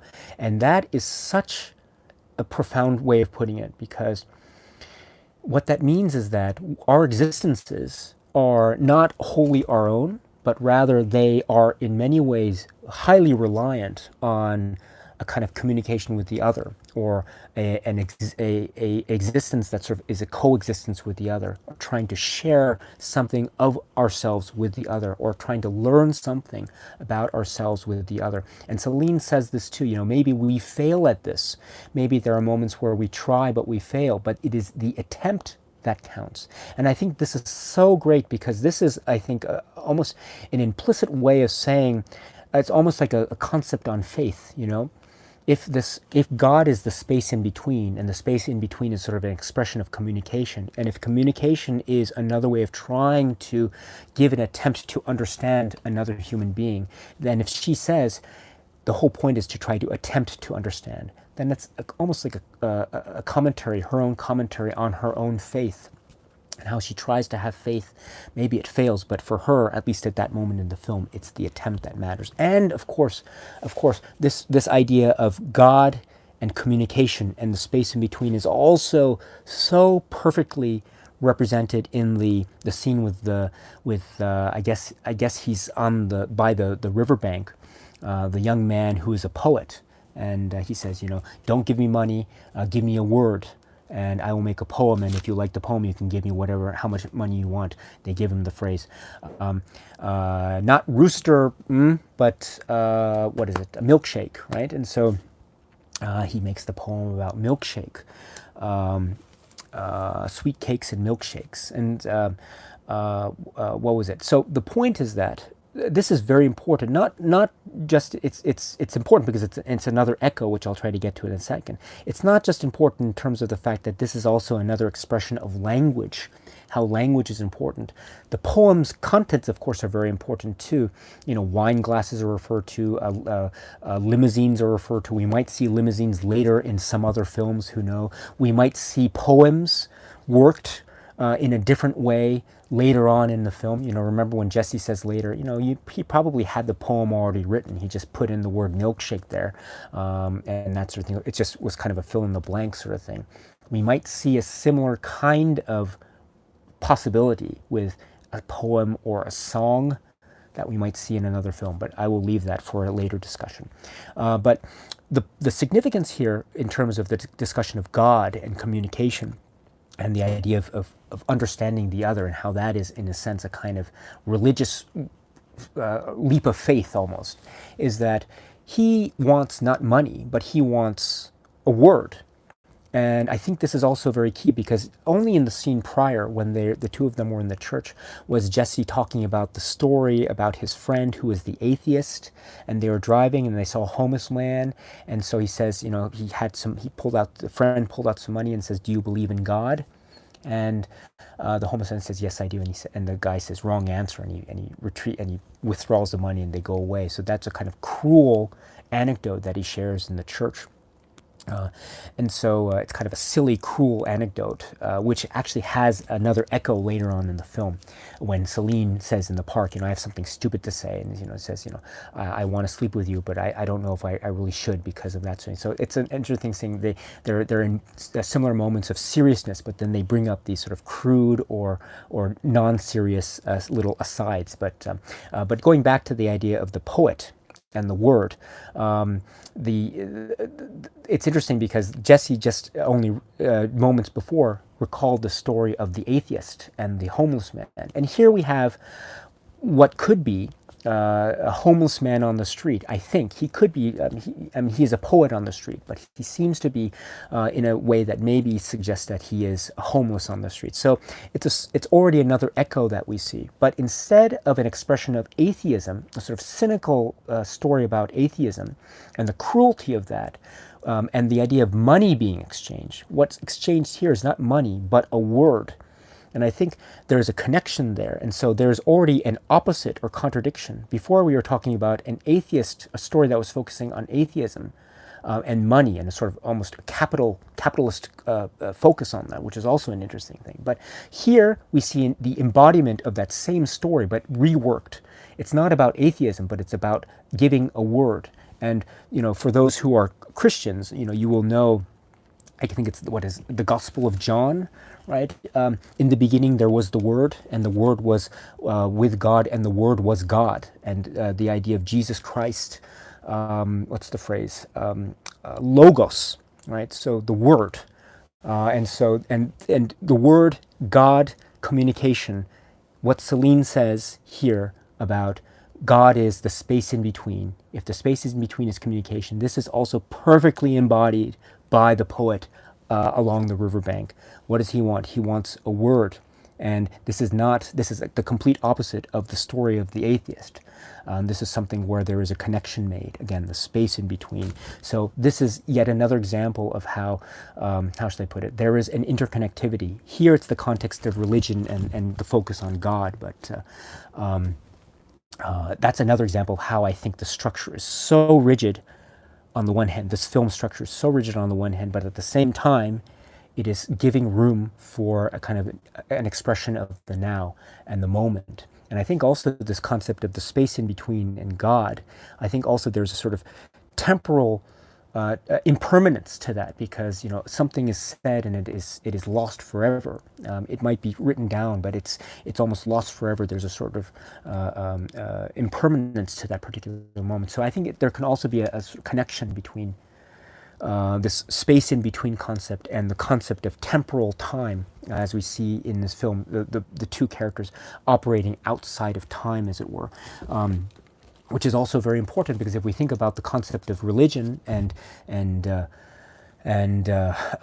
importance of religion, the idea that Celine says, a church is a place where people gather, people who are in pain, but people who are also happy. So there's an internal contradiction between that. But there's also sort of a cleansing aspect to religion.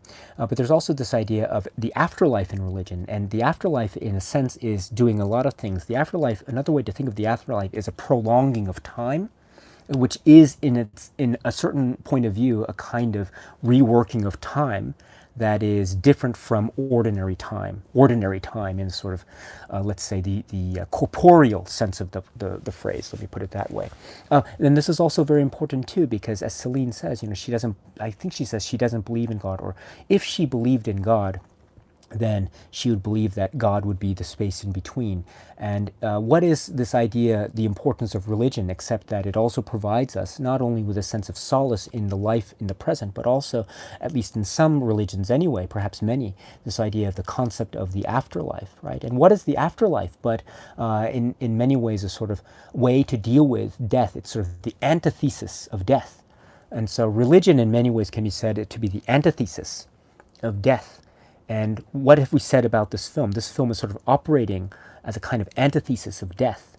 The relationship between Celine and Jesse, as it's being played out in this time outside of time within the framework of the film, I would suggest, as I tried to do earlier, is their way of trying to deny death. So if religion is a way of denying death, they're talking with each other, communicating in the space in between them, is in many ways can be said to be an act of faith. And so I find that all of this is coming together, again, expressed so perfectly and poignantly and beautifully by the poet by the river. So anyway, but I'm talking too much, so I will now go to the live chat, and we will go from there. So yes, thank you very much for that. Let's see. Jared is here. Hello, Jared, my friend. It's nice to see you. Embroidered lemon peel. I love that name, by the way. Linklater just couldn't not have a scene in a Ferris wheel if he was shooting in Vienna. So I can't do an Orson Welles impression, but I understand what you're meaning. Let's see. Okay. Gloinda Hobbit says Ethan Hawke looked so young in this film. Jared says, I don't really know if I'll say much of anything, honestly, just to be an observer, because I'm not much into romance film. Oops, too much into romance films. Sorry, I just skipped down here. Okay, let's see. Okay. And you also say, I haven't seen the bonus features, so any behind the scenes stuff, I will be lost on. So yeah, I haven't said anything about the behind the scenes stuff, more or less. But I didn't watch the extras either. Wolfrat says, so Jared, you are not alone. So nothing to worry about, Jared.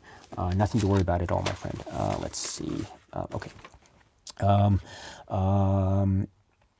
But we did mention, well, actually, I'll get to that in a moment. There is actually one very important supplement on the Criterion disc. Let's see. Dustin Lewis is here. Hello, Dustin, my friend. It's nice to see you. Vanessa Buttino's here from Toronto. Hello. It's nice to see you. Che Guevara 9 says Julie Delpy is just so lovely in this movie. Yes, it's interesting. Her character is actually really one of the most fascinating characters I've encountered in cinema. And she expresses so many sort of as I was trying to say, she expresses so many fascinating facets of her character. She has a certain closeness with her grandmother. She sort of imagines herself, or she says that maybe she's dreaming, she's an old woman dreaming that she's a younger woman, and maybe that Jesse is a young boy dreaming that he's an older boy. And so it's like an older woman and a younger woman are kissing in the Ferris wheel, and that's also very reminiscent of the train. One of the very first things that they said, and the train, which is that there's this thing about maybe as men and women grow older, that there's men cannot understand high pitches and women cannot understand low pitches, and so that's why they cannot communicate, and that's probably why they are fighting, etc. And so. What was I saying? So yeah, so there's almost like a mirroring there. So it's like high-pitched men who can't understand high pitches and women who can't understand low pitches, and they still come together. And it's like also an older woman, as Celine says, that she thinks that she dreams herself to be, or she's an old woman dreaming of it as herself as a younger woman, like she is identifying with her grandmother.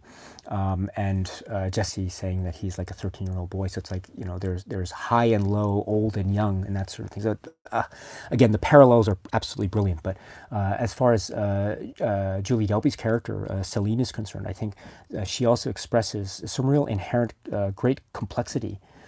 She says that I love the phrase also. She expresses. She says. There are some wonderful exchanges between the two of them, Celine and Jesse, about male-female relationships, and this is expressed in a number of different ways. There's one exchange where Jesse is talking about his ex-girlfriend and how they're walking along the street, and they were counting 4 guys, and one of them said to the ex, hey, nice, and Jesse didn't say anything because there are 4 guys there. And there was a really interesting point where at this point Celine said, oh, of course, because there are 4 guys. But there, that there's the undercurrent in her comment, which is not said out loud, but it's almost like she might almost be acknowledging that he was a coward at that moment because he didn't say anything. And she's sort of following up for him and saying, oh, of course he didn't say anything because there were 4 guys there. What could you do? But then Jesse then continues with the anecdote, and he says, my ex-girlfriend said, hey, F you or something. And what he says is that is kind of an emasculating moment for him, because he felt he was being pushed to the side. And so he's saying like how, what is it? how he uses that as a jumping off point for him trying to almost debate with Celine, saying that how women really want to destroy men. It all came from that idea of, like, there are monkeys who there are certain breeds of monkeys that have sex and they're always happy, and there was a story about, I always imagine, like, was it the desert island with 99 men and one woman, or 99 women and one man, and then Celine almost seems to be almost offended by that. She doesn't really express it verbally, but you can almost tell in her body language, what do you mean by this? And she subverts that, and she says, well, maybe there would be 43 men or something, because they'll all be trying to kill each other to vie for the attention of this one woman. Or maybe there would be 99 women and 99 babies and no men, because the 99 women would have eaten the man or something. And that leads to the conversation about how Jesse uses the story about how maybe women really want to destroy men, and then Celine counters and says, I don't really think that women really want to destroy men. I don't think that that's the case at all. And this is so interesting because we're not really sure, because later on, maybe a few scenes later, they're talking. And they're talking about, dancing. I think they've just seen the birth dance, and they're walking around the corner, and they're talking about the birth dance and how it could be a mating dance. And Jesse then says, "Oh, during the birth dance, what are the men doing? Are they gathering food or doing something?" And that leads to a moment where Celine says, you're lucky that the women of the species don't kill the men, because some insects bite the heads off of the male counterparts or something like that. And it was she who brought up this point about how the women they destroy, or not women, but the female of the species of certain insects destroy the male counterparts of the same species. And so it's interesting how earlier, where she was saying, I don't think women really want to destroy men, and there was some, she was trying to say, we don't feel that way. But it's an interesting moment because she doesn't continue the conversation, if you recall, at that point early on. She says, I don't want to talk about this. We're never going to resolve this. Couples have talked about this and they've never reached an issue. So she changes the subject. But then only a few scenes later, she's returning kind of to the same subject when she's sort of referring to the idea of insects, or the female insects biting off the heads of the male insects. And Jesse picks up on this. And that's not to say that I think Jesse is correct or Celine is correct, but I'm just pointing out that there is a sort of interesting, inherent, almost contradiction. It's almost the same thing too, in terms of feminism, at least how she describes it. She it's so interesting how she's describing herself. She says, at some point early in the film, she says, I feel pressure to try to be a strong figure of womanhood. She says, I feel pressure, which I think is inherently contradictory. There is a certain sense of almost obligatory feelings of having to be this strong person, which I think itself is of course very positive, but the idea of pressure is something suggesting maybe something not so positive. So there is already an inherent contradiction in that. Later in the film, in the same scene, or just before she's talking about the insects biting off the heads, she says, as kind of an aside joke, she says, oh, maybe I think feminism was this, and I know she doesn't believe this, but she says as a kind of joke, she says, I think sometimes feminism maybe was an invention of men in order to be able to have men provide an excuse to promote free love. And so it's the idea of how men have sex on their minds all the time, and that sort of thing. And I know she doesn't really believe that, but the fact that she brings this up, I think, really goes at the heart of a kind of inherent contradiction that she sees even in herself. This is also true in the park scene when the two of them are together alone in the park. And she's saying, she says, I have something stupid to say. I want to sleep with you, but I don't want to do it either, but I know that I will never see you again. So I have these sort of feelings, I will always think about who you might be together with. And so I might feel jealous. I'm paraphrasing, but then she says, maybe that's a kind of, and she refers to this as a kind of a female thing. That's what she says. And so she is describing this concept of of sort of a kind of jealousy, which she described just moments earlier as a sort of jealousy that's kind of a sexual sort of based jealousy.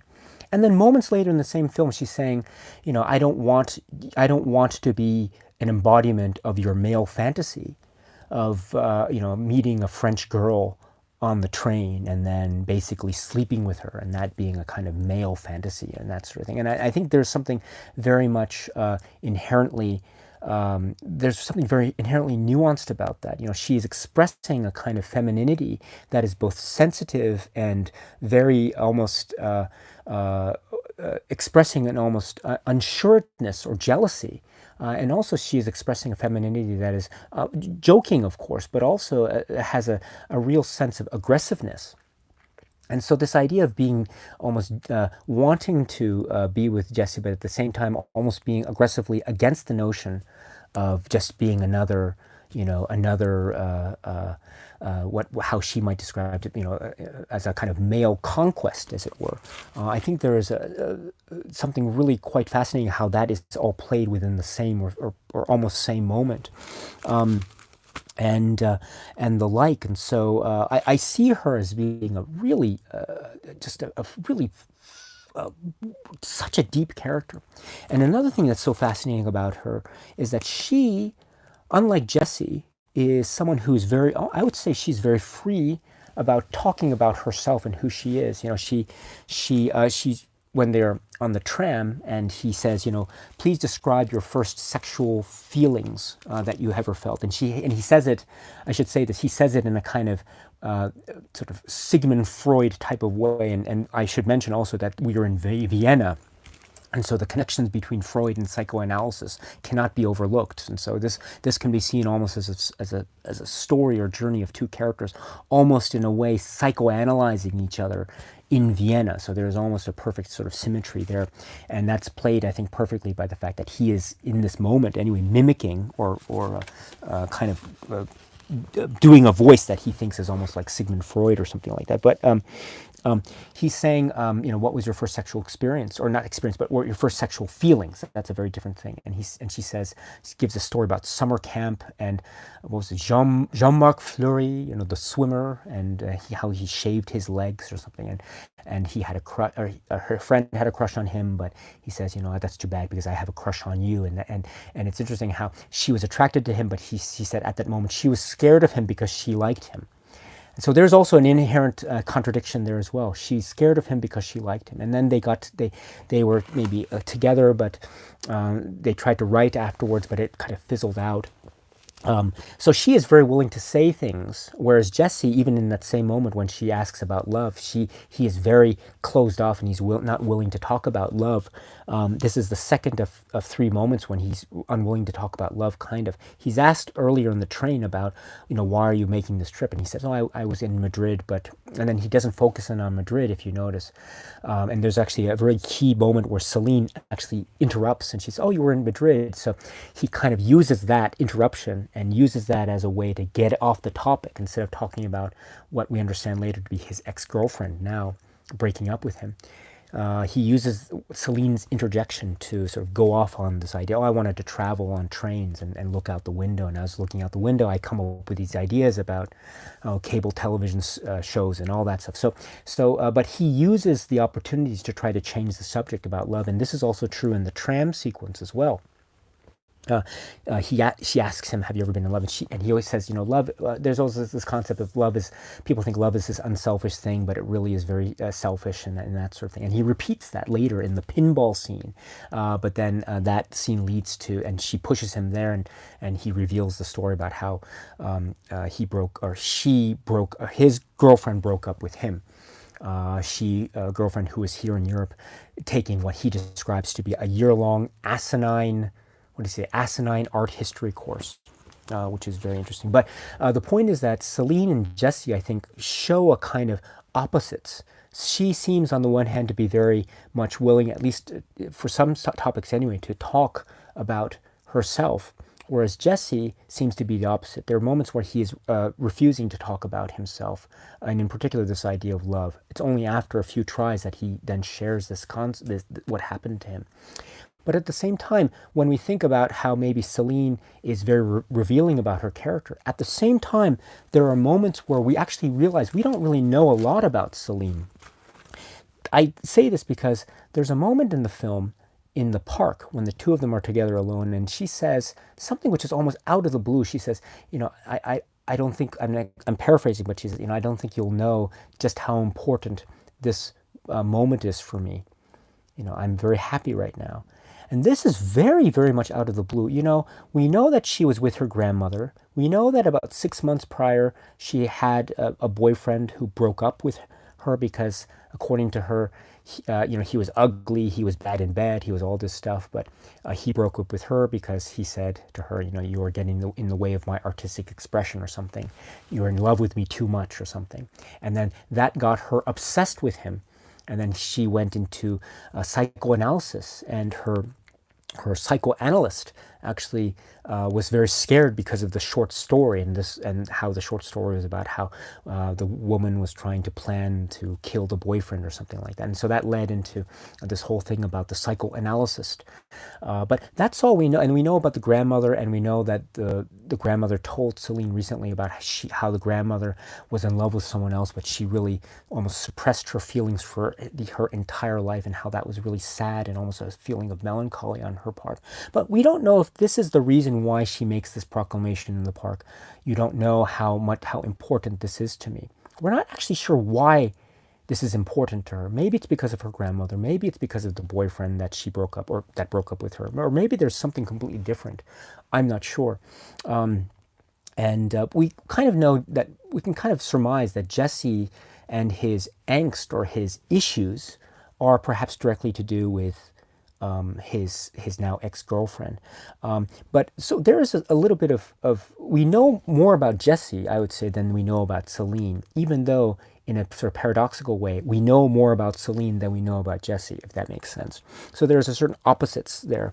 The opposites also, I think, are expressed in a different way, which is that their parents, when they talk about their parents, Celine's talking about how when she says, she doesn't really, when they're talking in the Prater Park after the Ferris wheel and after they did the game with the belly, and he gets 70 points, and they're walking, and she says, I don't think it matters what generation we were born in. My parents were the May '68 generation in France.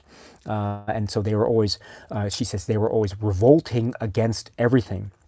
And then her father later became a very wealthy architect, and she wasn't lacking in anything in terms of her upbringing, and so they provided for her. She was very happy. But then she wanted to go to school, and she says it twice. She wanted to go to school because she wanted to have something to fight for or to fight against.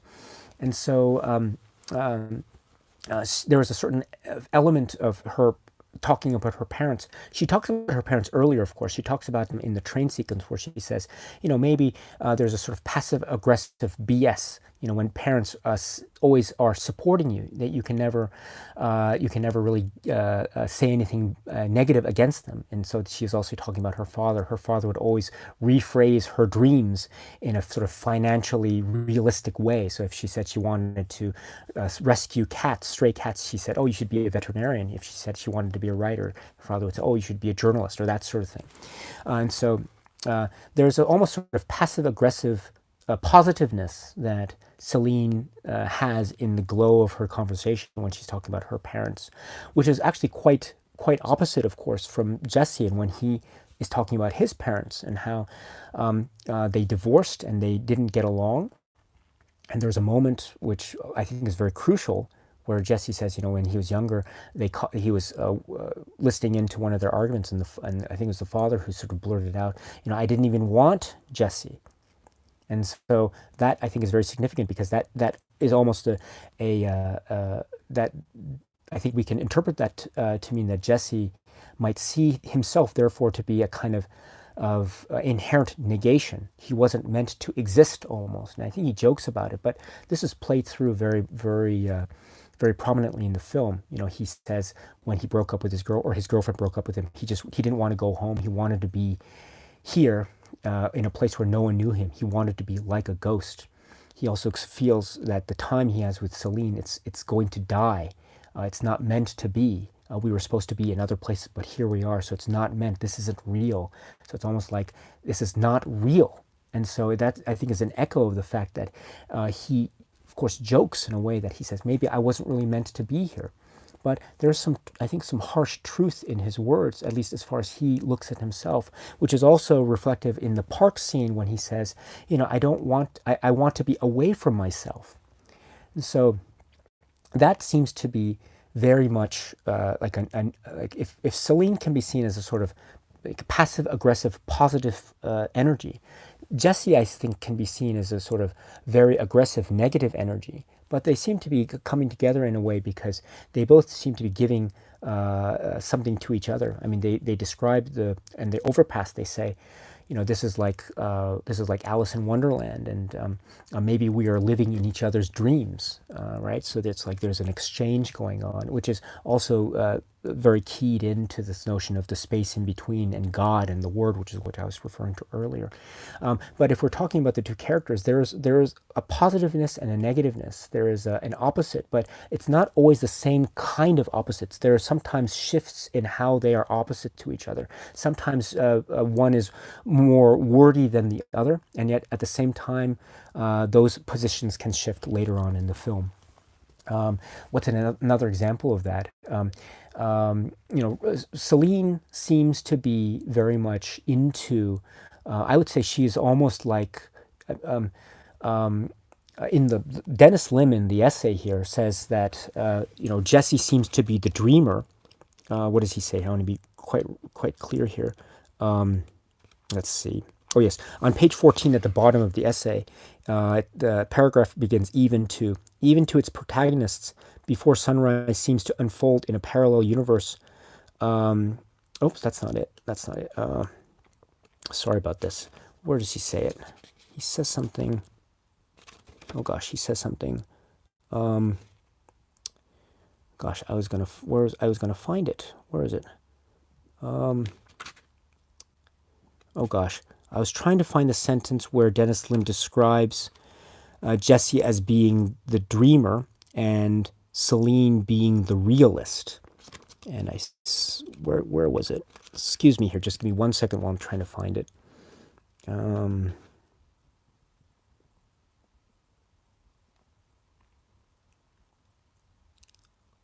Let's see.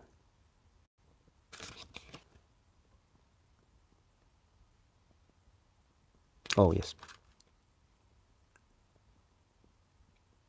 Oh, yes. Sorry. So it's actually at the bottom of page 11.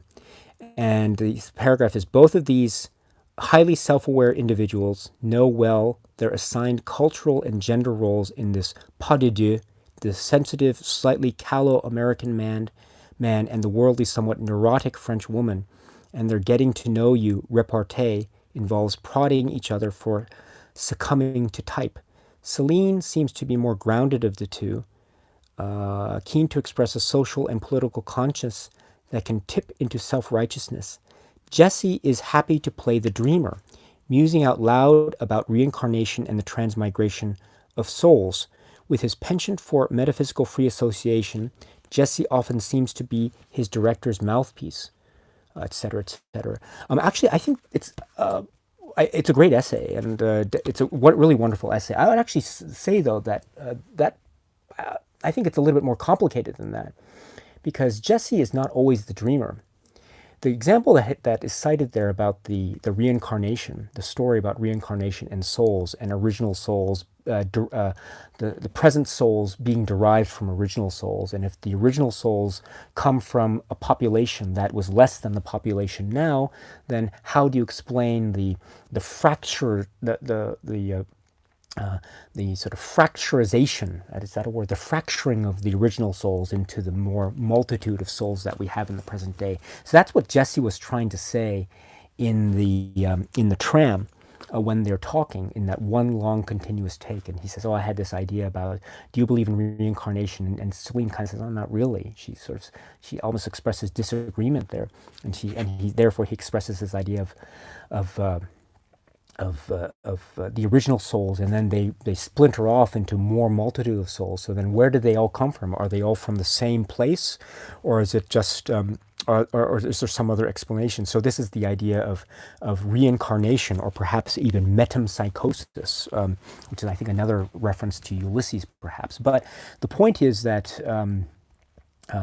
actually Jesse later says, and he says in the moment too, that, oh, I think it's kind of, I don't know, it's kind of a silly idea or something. And he kind of expresses it later in the film that, what he was trying to say wasn't really thought out, or perhaps he is acknowledging that it wasn't necessarily something that he was thinking, because this is a story about reincarnation. And you think, if he really believed that, then when we come time to the scene with the fortune teller, the fortune teller says almost the exact same thing, right? Remember what the fortune teller says?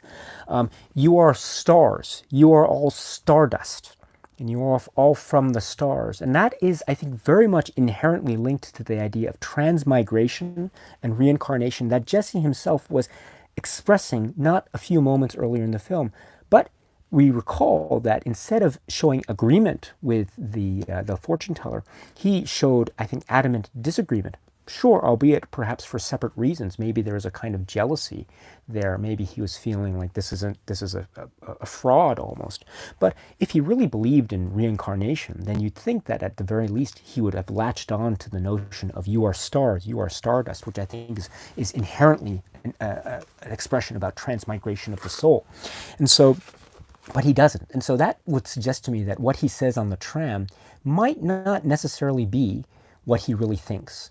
And this is also reinforced later in the film when he says, in fact, I was trying to impress her, but I was just trying to sound smarter than I am, and I'm kind of paraphrasing. And we understand also that, to talk about Celine, in many ways, Celine is a kind of dreamer as well. Sure, she is talking about real world events. She's talking about, I can't believe that there is a war going on. I think that the media is another form of fascism, and she thinks that going to school is important because she needs something to fight against and fight for. So she is someone who has sort of a real world consciousness, which I think Dennis Lim describes. But she is also a kind of dreamer in the sense that she is enamored by, or she goes along with the fortune teller, very obviously so, and she also is very enamored by the poem along the riverbank. And she also says, maybe I am a dreamer, I am an old woman like my grandmother dreaming. And she is attaching herself to a sort of romantic notion if she is associating herself with her grandmother. And she does this very clearly by saying, I think I'm like her, in the sense maybe I'm an old woman dreaming like I'm a younger woman. That is another way of saying maybe I'm like my grandmother.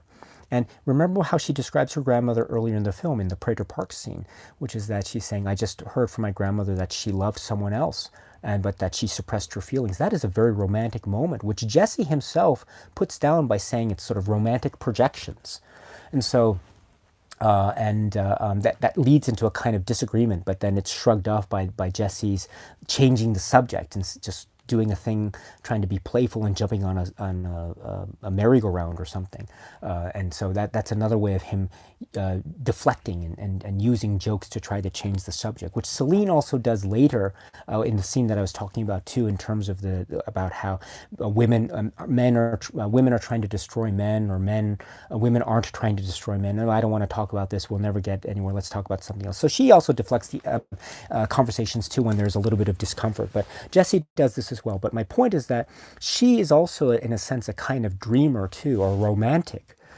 Because she clings to this romantic story about her grandmother. She also describes herself as a dreamer as well. So I think what he says in the essay is very, very correct. But I think that's just one side of the equation.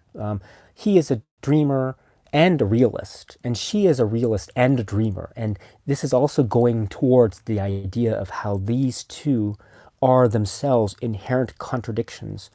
Which I think is, again, there's nothing wrong with that, because there is something very, very human and relatable about that, and I think that's the point. And so, but it's a great essay.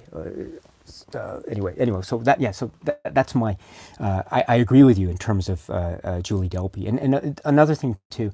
She says, Jesse asks, so what are the things that really frustrate you, or you really get on your nerves?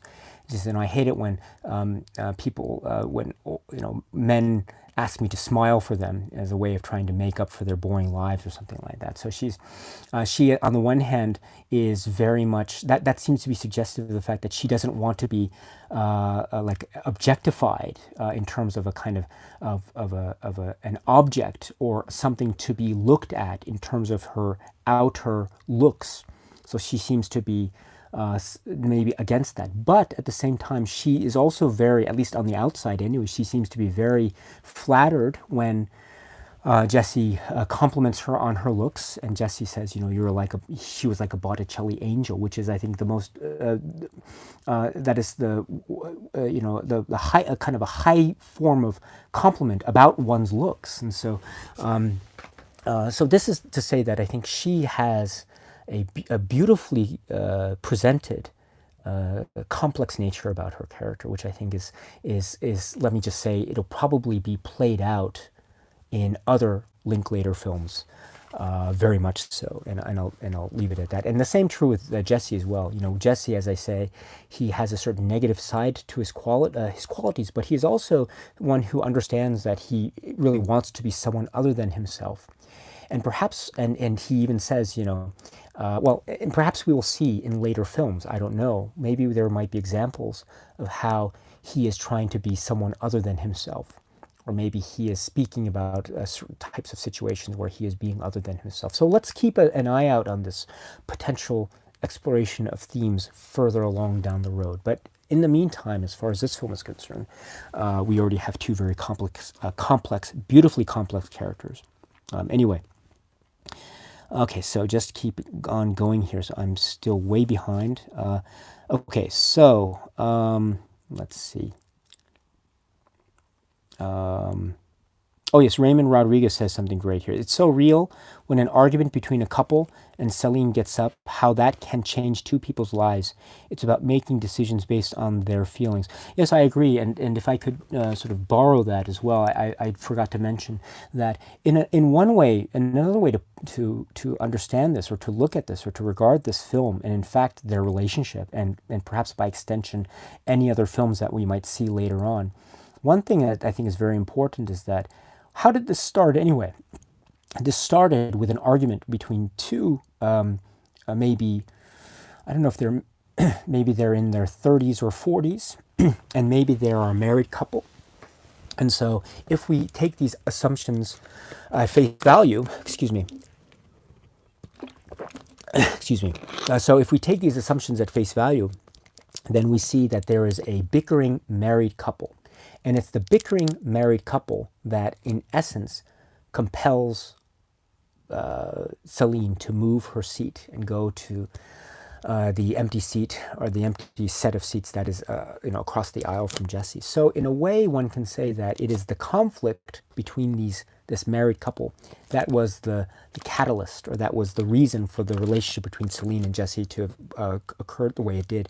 So, another way to say it is that maybe it was in conflict that their relationship blossomed. And in fact, as I said, I quoted this quote before, but Celine says, as they're waiting for the poem to be composed, she says, yes, did we just have our first fight there when they're walking by the river bank, and as they're waiting, she says, I think so. I think conflict is good. I think good things can come from conflict. Well, another way to, that's, I think, the perfect way of expressing the first moments of the film. We see conflict, and we see a kind of good that came from the conflict. Namely, this was the reason why Celine wanted to move her seat, and that's how she and Jesse met.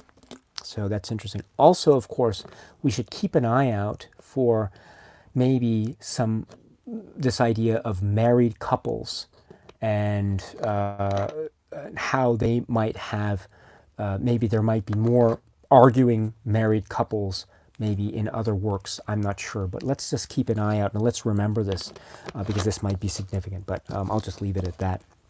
But great point, excellent point.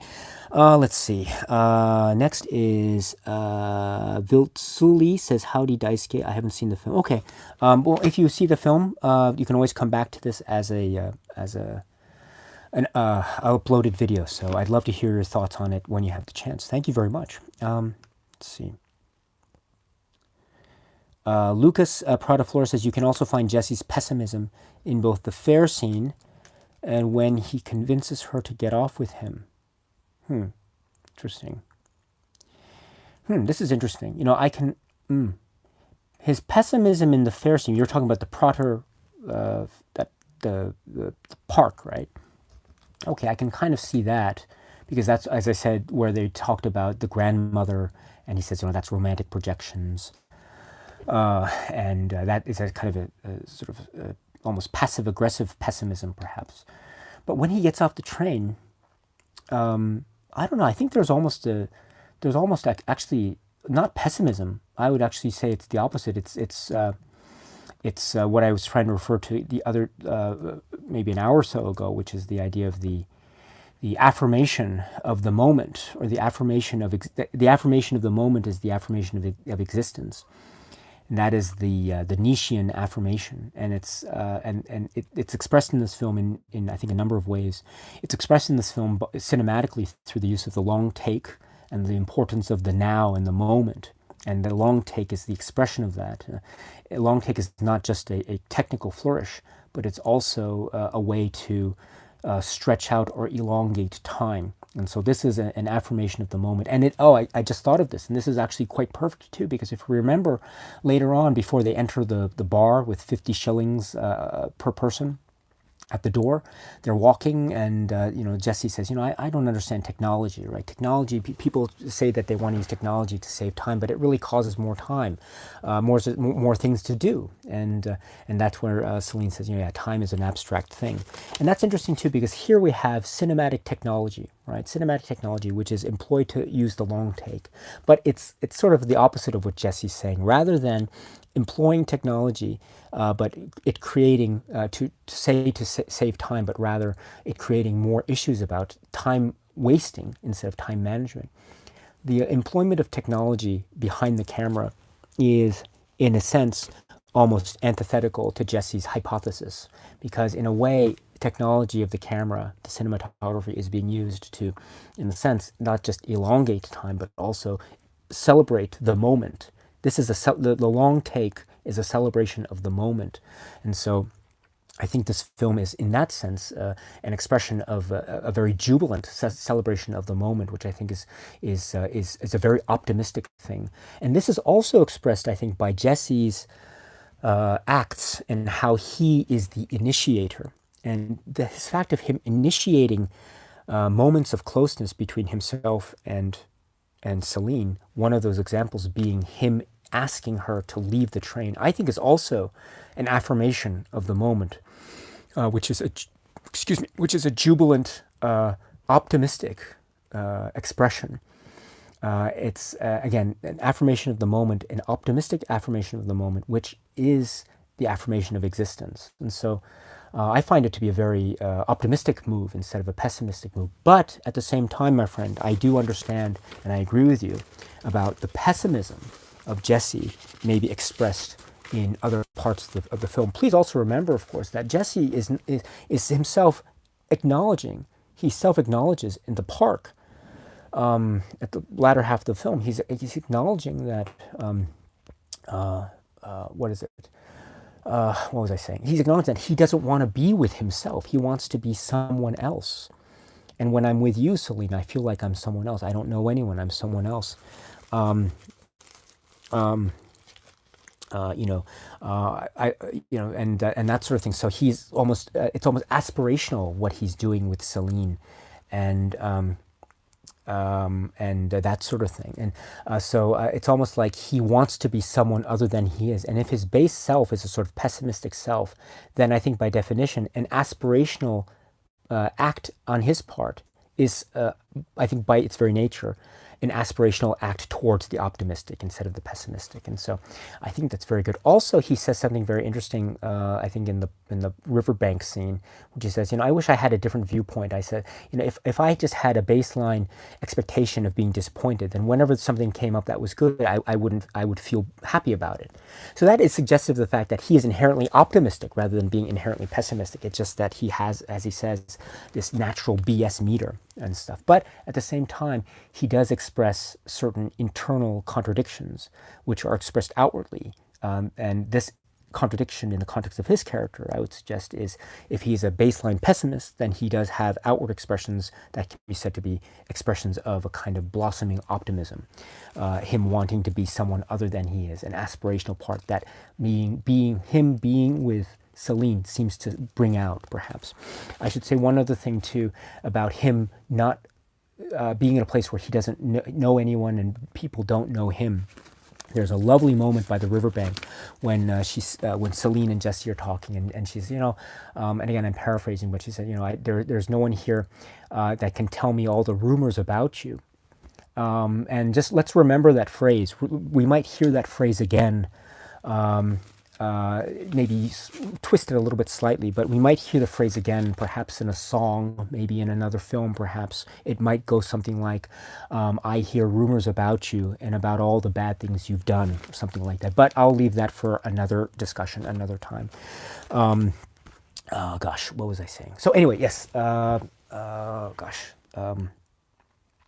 Oh, incidentally, before I go back, I'm sorry, I'm just going all over the place, I apologize. But since I mentioned this moment on the riverbank, let me also mention a very important moment in the tram sequence when they're sitting, they're talking. Again, it's just one long continuous take, the idea of camera technology being employed to elongate the time or to celebrate the importance of the now, which I think is the central thesis of the film.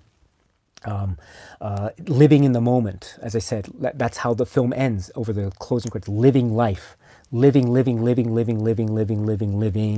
life,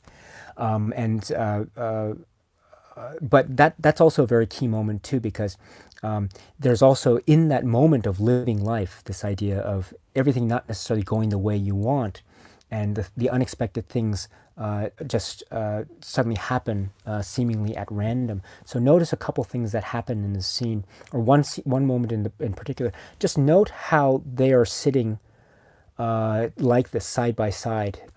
Jesse is on the right-hand side of the screen. Celine is on the left-hand side of the screen. Let's remember this and see maybe if we might find other moments in other films where the characters might be in the same physical configuration and traveling. Maybe in a car, or maybe in a tram or train or something. They might be talking about something similar. Also, note in this moment where there's a moment where she turns away and there's a little bit of hair that's loose there, and he almost wants to clear it away, and he reaches his hand up, but he withdraws it at the last moment when she turns her head.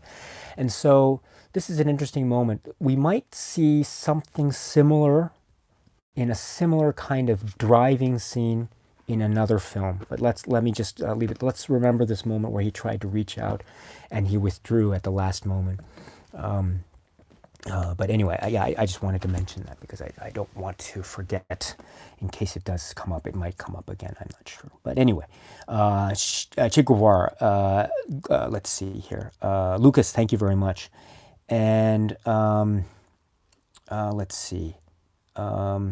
Che Guevara 9 says, Jesse's pessimism is part of a front he puts on. I feel it hides, among other things, his immaturity. Okay, it could be his immaturity, or it could be his,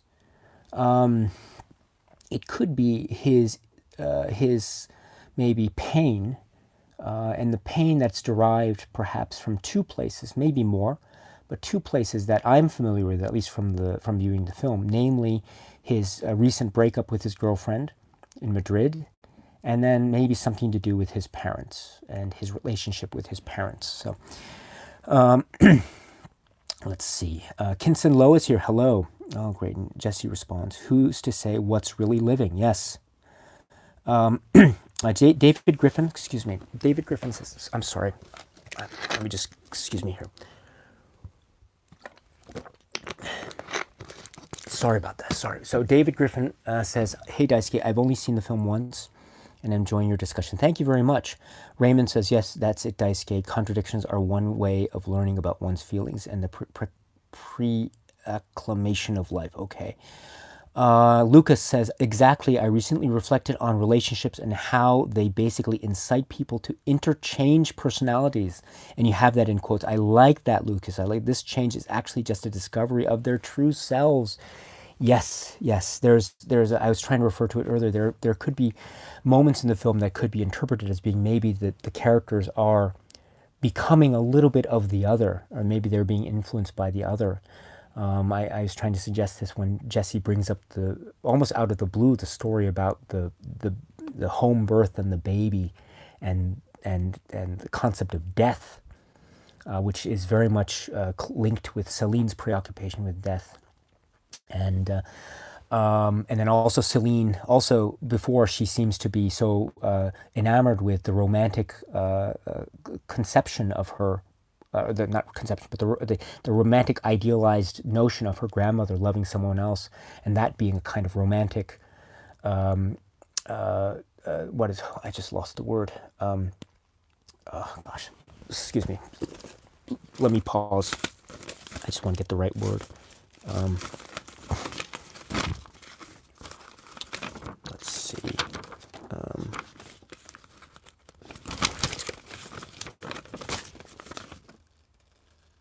Oh, romantic projections. Thank you. Thank you. So she says she's talking about her grandmother and loving someone else. And then Jesse says, "Oh, those are romantic projections," and she's sort of kind of offended by that. But then later, when he says, there will be no delusions, no projections. We'll just make tonight great." So it's almost like a rejection of the notion of romantic projections. But that, in it of itself, is a kind of romantic projection. So there's a layer upon layer upon layer of contradiction. But my point is that they are kind of influencing each other, which is also borrowed in a sense about how they say, she says, "Oh, maybe we're sharing each other's dreams," which is a really great moment. Okay, let's see. All right, so there's the conversation. Robbie Racine is here. Hello. Giovanni Bolivar says, "Oh, what a great poem." So, excellent point about the flower dice. A few seconds later, when they see the little girl's Elizabeth's grave marker, it looks like a flower where the nameplate is the head, but petals are dead. Wow, I never thought of that. That is an interesting. Oh, that is an interesting point. You're right, though, right? Because of the thinness of the, I guess it's the metal that's used for the marker, the grave. Oh, that's such an interesting point. And she's so absorbed with that moment too, right? At that, when she's talking about how it's 10 years later and I'm 10 years older, but she is still 13. Yes, that is so, oh, that's such a great point. Thank you so much for that. Oh, incidentally, I should point out too, I mentioned that there are echoes, that this is a kind of slingshot, or it's a film about symmetry or paradoxical symmetry. There's an interesting little detail here before they enter the graveyard when Jesse says, "Oh, there's a rabbit." Right, and they says, why is there, it's kind of a rabbit. Why would they be like referring to a rabbit here? Well, and then later in the film, they are. I have to find the right phrase here. Excuse me, I forgot. Yes, later in the film, almost at the end, when it's already morning, and they're in one of the city piazza squares, I suppose. They're just laying there. She's laying, and he's sitting there. And then he says, the Dylan Thomas reading of the autumn poem: "The years shall run like rabbits." And then this is, says, let not time deceive you. You cannot conquer time. So the link between time and rabbits here, and we see a very random reference to a rabbit before they enter this graveyard, where then they talk about, she picks the flower, she points to the flower, and then he follows right after, and then she looks towards the grave, and then as you describe, it's the shape of a flower. So there are all these connections going on here, but yeah, I just wanted to, I didn't want to forget that about the rabbit. Again, it has such a rigid structure, this film. Anyway, let's see here. Che Guevara 9 says, "Love the way you picked on how they very gently corrected each other's grammar mistakes, done with a certain finesse that can only stem from love." Excuse me. Excuse me, I'm very sorry. Please pardon me for one moment. Excuse me, sorry about that. I had to clear my throat. So I like this because you say this, and then the last sentence you say, "done with a certain finesse that can only stem from love." That is such an interesting way of describing it. I never thought of it that way. But there is a certain level of compassion, I guess one could say, and it's very gentle. It's not like, oh, you are stupid, you made a mistake. It's not like that at all, right? It's a very gentle, a subtle little correction that they do. Yeah, and Lucas says, and then at the end, Jesse makes the comment about real time. Yeah, so you're referring to the moment where they've after the park, they're walking down, and and they're walking hand in hand, and it's they know that they have to go to the train station soon. And excuse me once, I'm very sorry about this. I'm very sorry. I have a dryness of throat here, so please forgive me. But Lucas, so your comment about real time. So this is when they're saying, what are you going to do in Paris when you get back, or what are you going to do when you get back? I'll come and pick up my dog. And she said, oh, I love dogs. And then he said, oh yes, we're back in real time.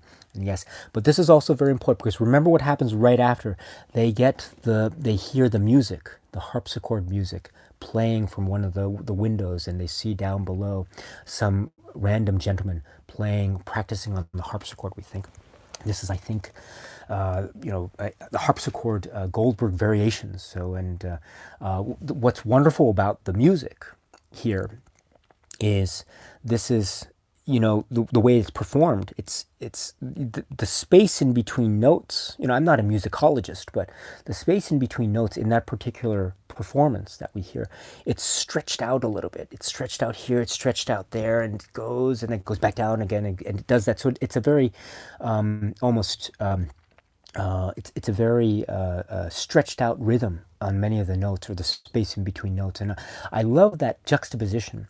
The timing is so perfect. At the moment when he says we're back in real time, then they're sort of catapulted back into out of ordinary time just for a brief moment, because the music takes them there, and the music itself is in a way stretching out or elongating time, because it's stretching out or elongating the notes in between just a fraction or a little bit, and that leads them to their final sort of moment of connectivity between the two of them.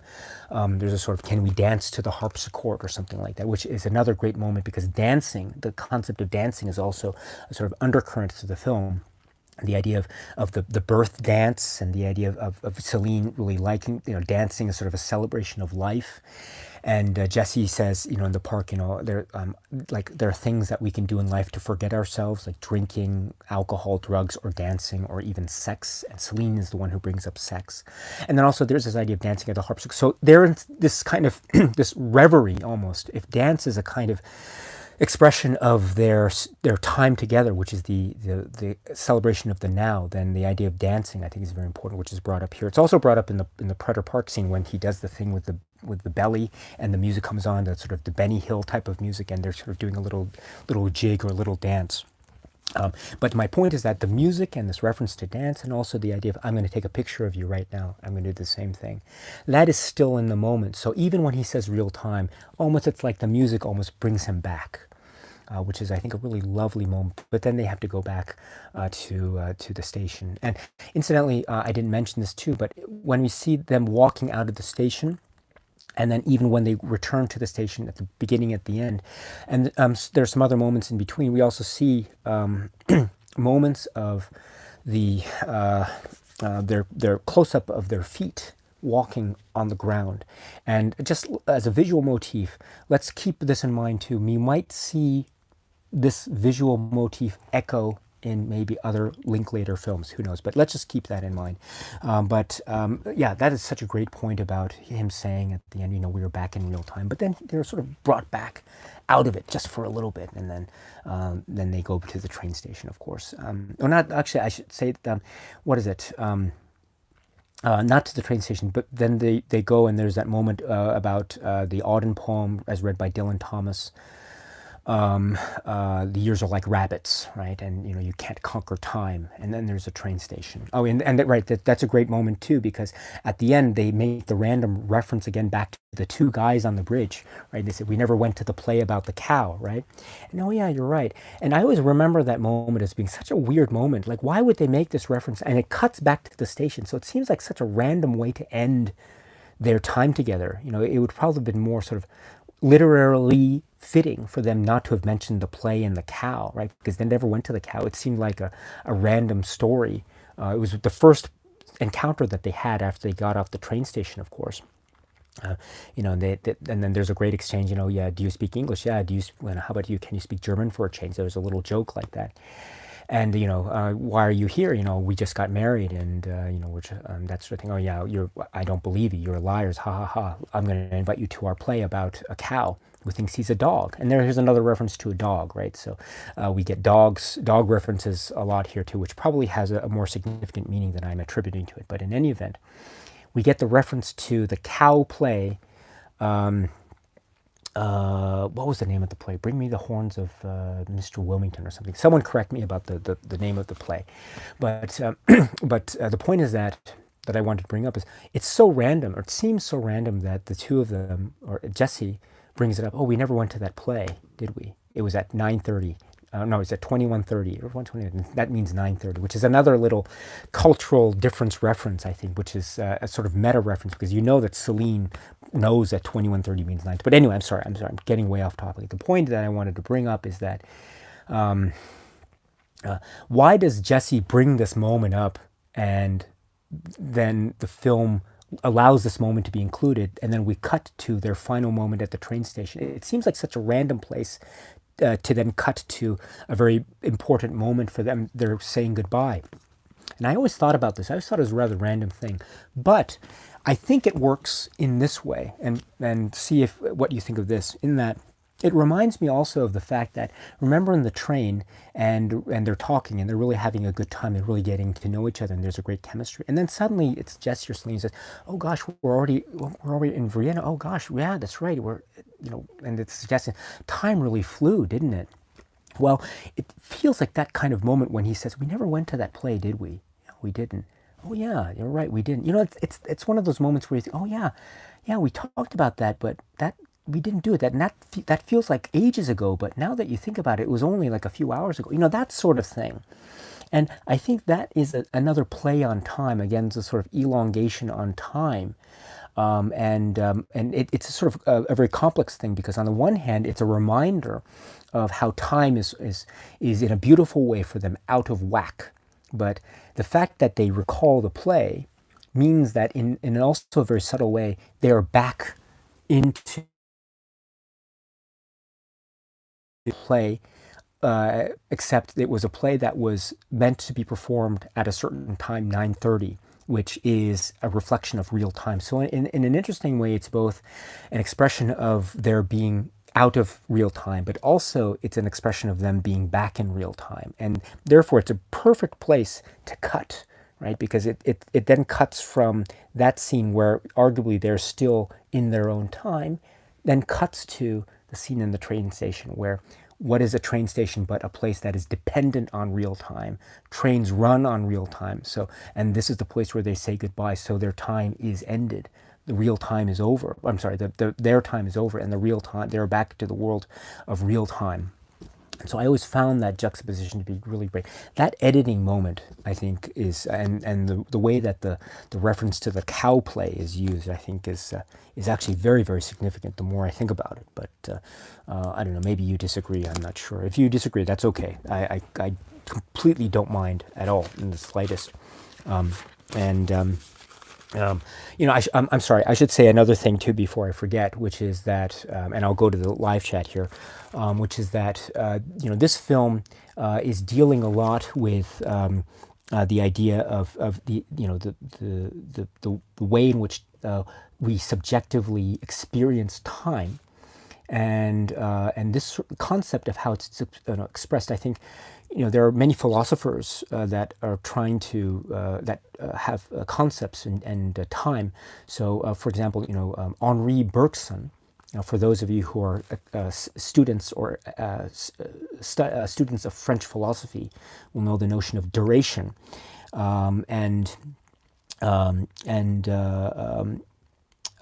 also there's this idea of the landscape and the sort of the physical or the urban terrain, and this idea of the exploration of the urban terrain and the moment. And so this is sometimes expressed also, in the philosophy of Guy Debord, and the idea of dérive, or drift. And so my point is that I think we see this idea of time elongated and subjectivized, if that's a word, and then also the idea of the exploration of the space around us, which is, I think, very akin to, not only to how Celine expresses the idea of the space in between, but also how the environment is affected by them, or how they are infected, or how they are affected by the environment. And this is played out, I think, perfectly to a T by the closing montage of all the scenes that we saw in the film.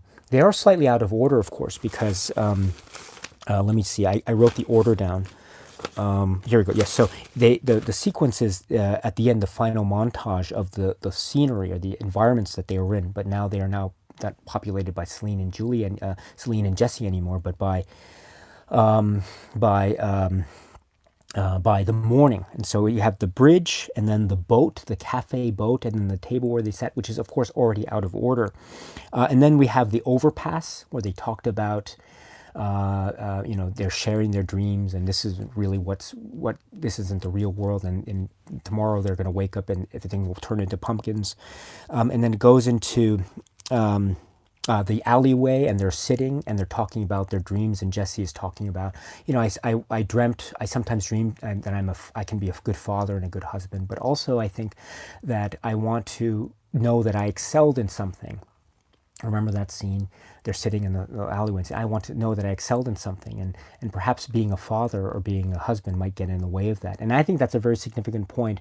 Let's see how that plays out in another Richard Linklater film later on. This idea of maybe fatherhood or marriage, or not parenthood or marriage, maybe getting in the way of what one's ambitions are. Okay, but I'll leave it at that. But that's the next sequence that's the next in the sequence of the final montage. Then it goes to the graveyard of no names, and then it goes inside the graveyard, and it goes to the Prater Park, and it goes to one of the squares that we saw, which was the square where they're sitting around, and we see the monks walking, and Jesse has the joke about, maybe I'm not wearing underwear or something, and then we see the fortune teller. So it's that early little circular square there, and then we see the riverbank by day, and then we see the park where we see the wine glasses there, and an elderly woman is walking past. And then we cut to Jesse on the bus, and he looks back, and we see him sitting down and sleeping. And then we cut to Celine. Jesse is going from right to left. Celine is going from left to right. And so there is a kind of inherent nature, or there's something inherent about the environment and the way that the environment affects us, or how we are affected by the environment. And so I think again, I'm not a philosophy student, but I think it's somewhat dependent or derived from this notion of dérive, or drift, but it's also, I think, very expressed quite beautifully in that final montage. Incidentally, while I'm at the montage, I love the fact that Jesse is seen looking back. And remember, and Celine is never seen looking back. Jesse is seen looking back. He looks back twice. We see him when he's walking away from the train station, and it's that handheld shot, which is a very odd thing. I think up to then, we had never seen a kind of obvious handheld shot, which is sort of off balance, which I think is very suggestive of his state of mind at that particular point. And we see him going into the escalator downwards, and he looks back. And then we see him looking back again on the bus when he's sitting there, before he sort of closes his eyes and smiles, and we assume goes to sleep. Again, the film is talking about dreams, and he is now going to sleep. But he was awake during the entire time, or was he? Was this a dream? Who knows? But the point that he's looking back reminds us, of course, back to what we were discussing earlier, the faux telephone conversation that they had in the bistro. Remember what Celine says? She says, when she's talking to her friend, he's really talking to Jesse, of course, but when she's talking to her friend, she says, I love how he looks at me when I'm not looking. I'm paraphrasing. So, she's looking away, and she says she loves how when she looks away, he looks at her. And of course, we see this. If he looks back now in the bus, and we think, oh, he's looking back at her, she doesn't look back at him, but she smiles. So it's almost like there's such a distance of space in between them, and they're going in opposite directions, of course. But he's looking back, and the cinematic cut, means that he is, in essence, looking back at her, but she is not looking back at him. But this is an expression of what she loves about Jesse, and the fact that she loves how he looks at her when she's looking away. This is also very reminiscent, of course, early in the film when they're in the record shop. Oh, goodness. It's so great to see a record shop in a film. But we see the record player, they're in the listening booth, and they're listening to, what is it, Come Here, the song Come Here. And it's, of course, the very famous scene where he's looking at her, but then he looks away or looks down, and then she looks at him, but when he looks back at her, she averts her eyes, and then she looks back, and then he looks back and looks away, and it's this very interesting, but we as the audience know what's going on. We're not sure if they do, but we know what's going on, and there's and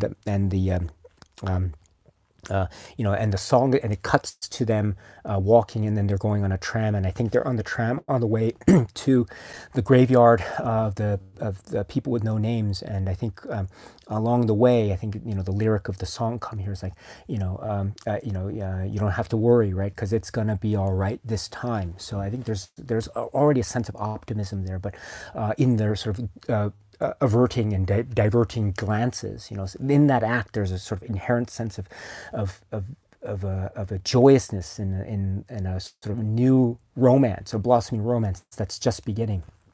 And so it's this idea of looking back, I think, is very, very romantic. And so the fact that he looks back at the end, twice, when he's walking to the escalator and then when he's in the bus, I think is very, very much key to this notion of looking back. He looks at her when she looks away, but she is still thinking of him. Yes, so that's the idea of the environment and the space. And also I should mention, before I go to the chat, and I promise this will be the last thing I say, which is that we should also think about the fact that, I've tried to avoid talking about the other films.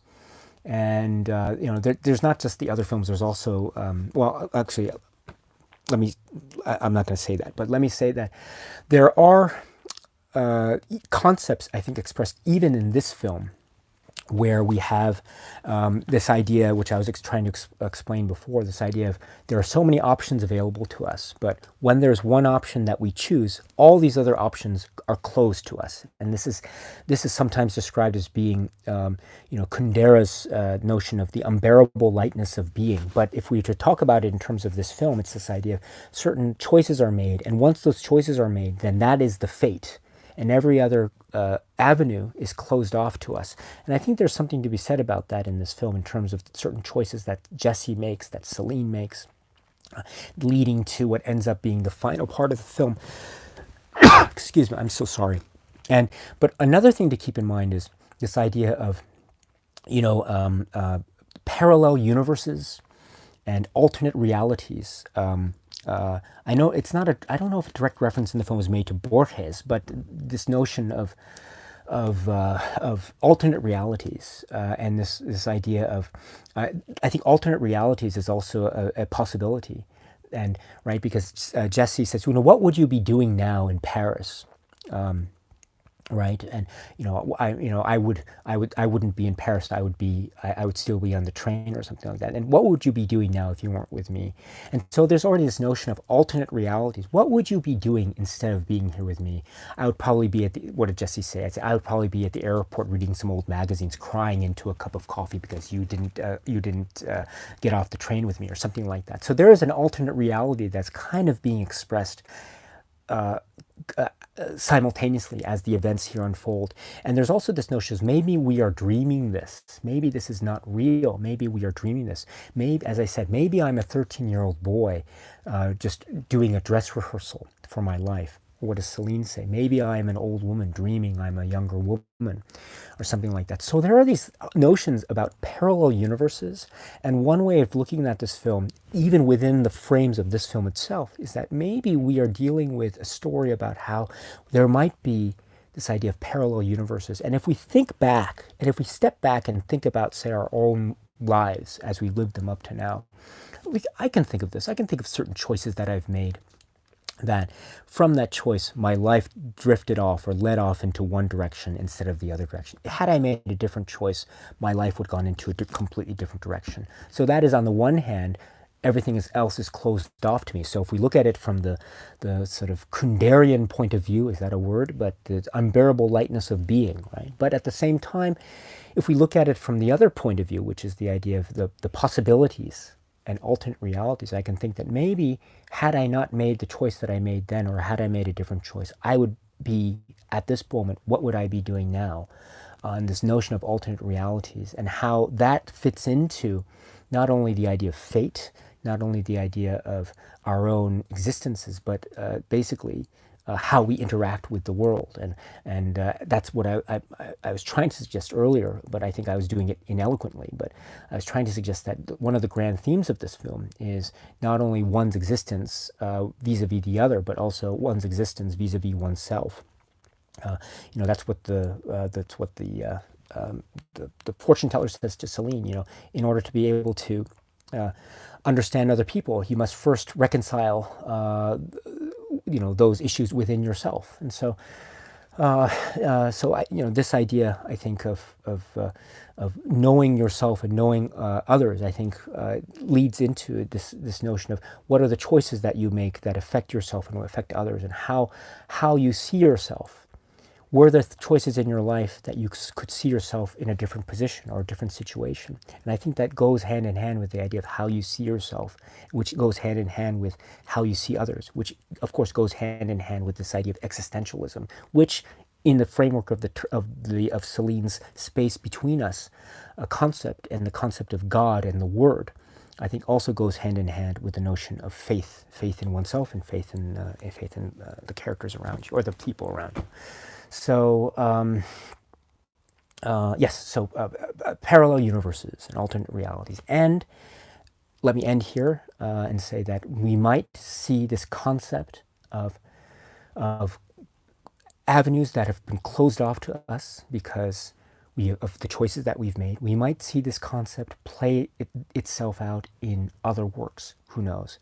We might also see the concept of alternate realities or parallel universes played out in other films. Who knows? We're not sure. But just let's keep this in mind as we progress through this, through any other works that we might encounter. So with that, let me go to the chat. Okay. And let's see. So, okay, I'm going to skip around. If I've skipped around your comment, I'm very much, please, you have my deepest, I'm very, very sorry. Glowing to Hobbit says, Daisuke, your thoughts on the poet milkshake scene. Do you feel the milkshake poem was completely original? Well, not sure. Yeah, but yeah, I think I mentioned that earlier. So let's see if this becomes relevant in any other films that we might see encounter later this month. Let's see. Okay, I'm just going to skip around comments here. Hipster Punchy is here, our dear friend. Hello, my friend. It's nice to see you. Okay, there's a great discussion here. Great. So other films using time, other filmmakers dealing with time. Okay, let's see. Okay, sorry about this.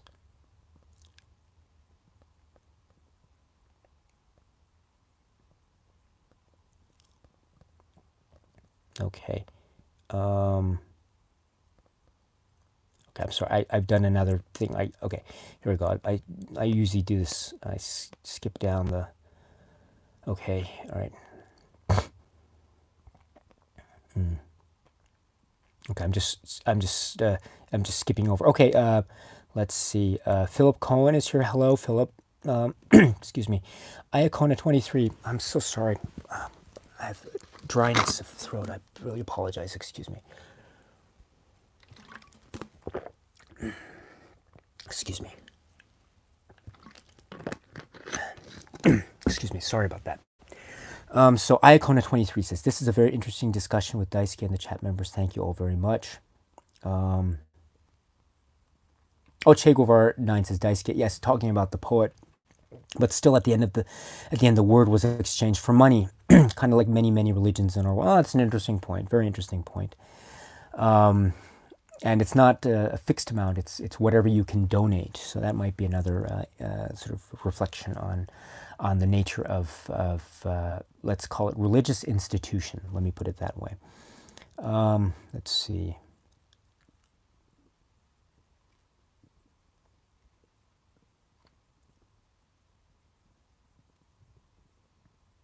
Oh, yes.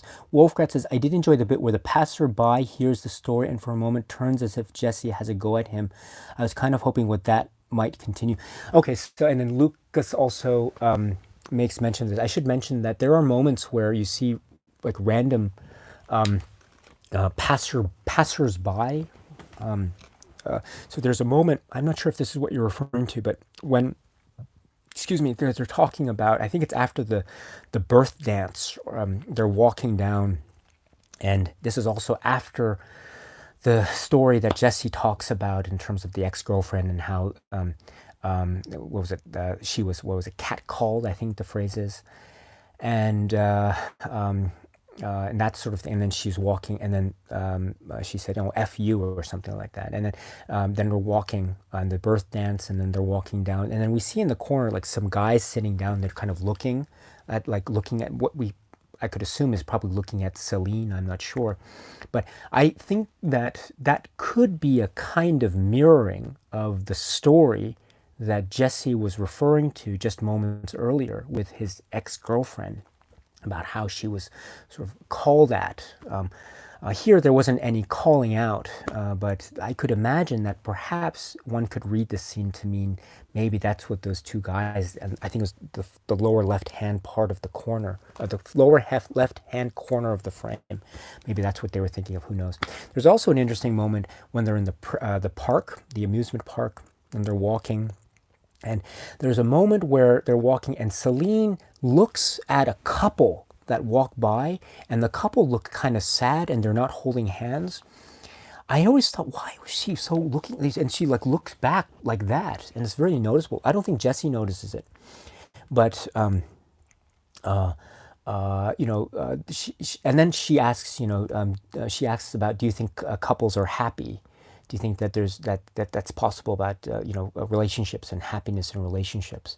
And so I always thought, why did she look that way? Did she recognize that guy, or maybe she saw that they weren't holding hands, and maybe that led her to understand something, or maybe ask that question. Maybe that says something inherent about something that she is really feeling deep down in herself, and that's why she says at the end, I have no idea how important this moment is to her. Maybe it has something to do with that. I'm not sure, but there's a moment where she looks at one of the couple, I think in particular the guys, as they're walking this way and then they're walking that way, and she looks like this.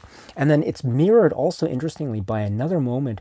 It's almost imperceptible, but when they're talking, Jesse's talking about technology. Well, I don't understand how technology is used, but no one uses it to save time in a real productive way. And then they're walking to the bar. And just before that, Celine says, time is abstract. And then there's a couple that walks by, and it's kind of a distance, and you can see kind of Jesse look. And then Celine said, "Oh, were you looking at that girl?" And then he says, "What?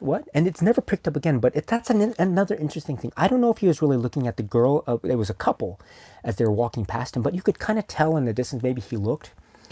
That is such an interesting moment too, because it's mirroring what Celine did earlier. She was looking at another couple. And now Jesse is doing a similar thing with this couple, and it's never touched upon. But you wonder why she picks up on it here, but Jesse didn't pick up on it earlier. That might seem to suggest something of a kind of, I don't know, it's very tempting to read into maybe a sort of jealousy, which she herself acknowledges at the end, or near the end in the park. She says, I have something too stupid to say, but I want to sleep with you, but I don't want to sleep with you at the same time. But I think, I would think about, the other people that you would be spending your time with, or something like that. And I feel, I can't believe I'm thinking this. So there's a certain level of jealousy there, which perhaps is found a kind of expression in this moment that is not ever touched upon again, which in turn is mirroring an earlier moment here, which then goes into the idea of, are couples really happy? So there's this real connectiveness with this notion of looking at other couples, and maybe Jesse looking at another woman. might be directly connected with the inherent unhappiness of couples. And I think it's this little moment that perhaps we might see somewhere else. I'm not sure, but anyway, let's yeah. So I'm sorry about that. So anyway, yes, the passersby. Yes. Okay.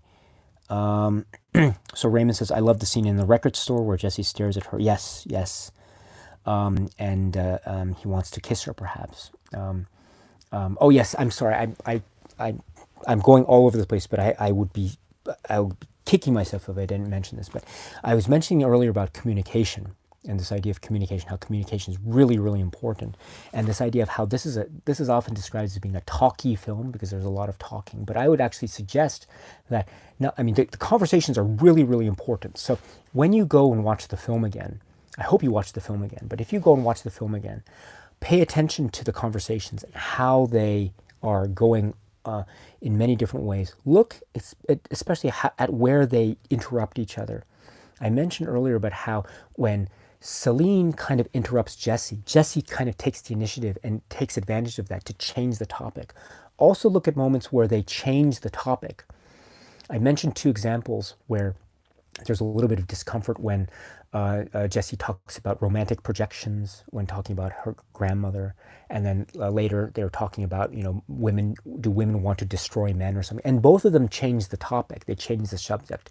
So this is, I think, very indicative of what they're thinking. And see how they change the topic and change the subject, and see if that illustrates anything about the characters that you think you can interpret from their actions. Also, look at their body language and look how they react when the other person says something. Another example that I always thought was very ambiguous was in the same conversation where you're talking about how, you know, men and women, do women really want to destroy, do women want to destroy men or something like that? And Celine says, you know, I don't think women want to destroy men. And you notice at this moment, Jessie tries to put her arm around her, and I think he accepts his arm, but I don't know. There's also a way to read that where she's kind of annoyed by this. It's almost like she is really at this point almost wanting to have a serious discussion about male-female dynamics. And here Jesse is trying to put his arm around her, is always trying to almost change the subject with sort of body language or body gestures. Or maybe it's him trying to have a kind of rapport or connection with her. Who knows? But I always thought, how does she feel in that moment?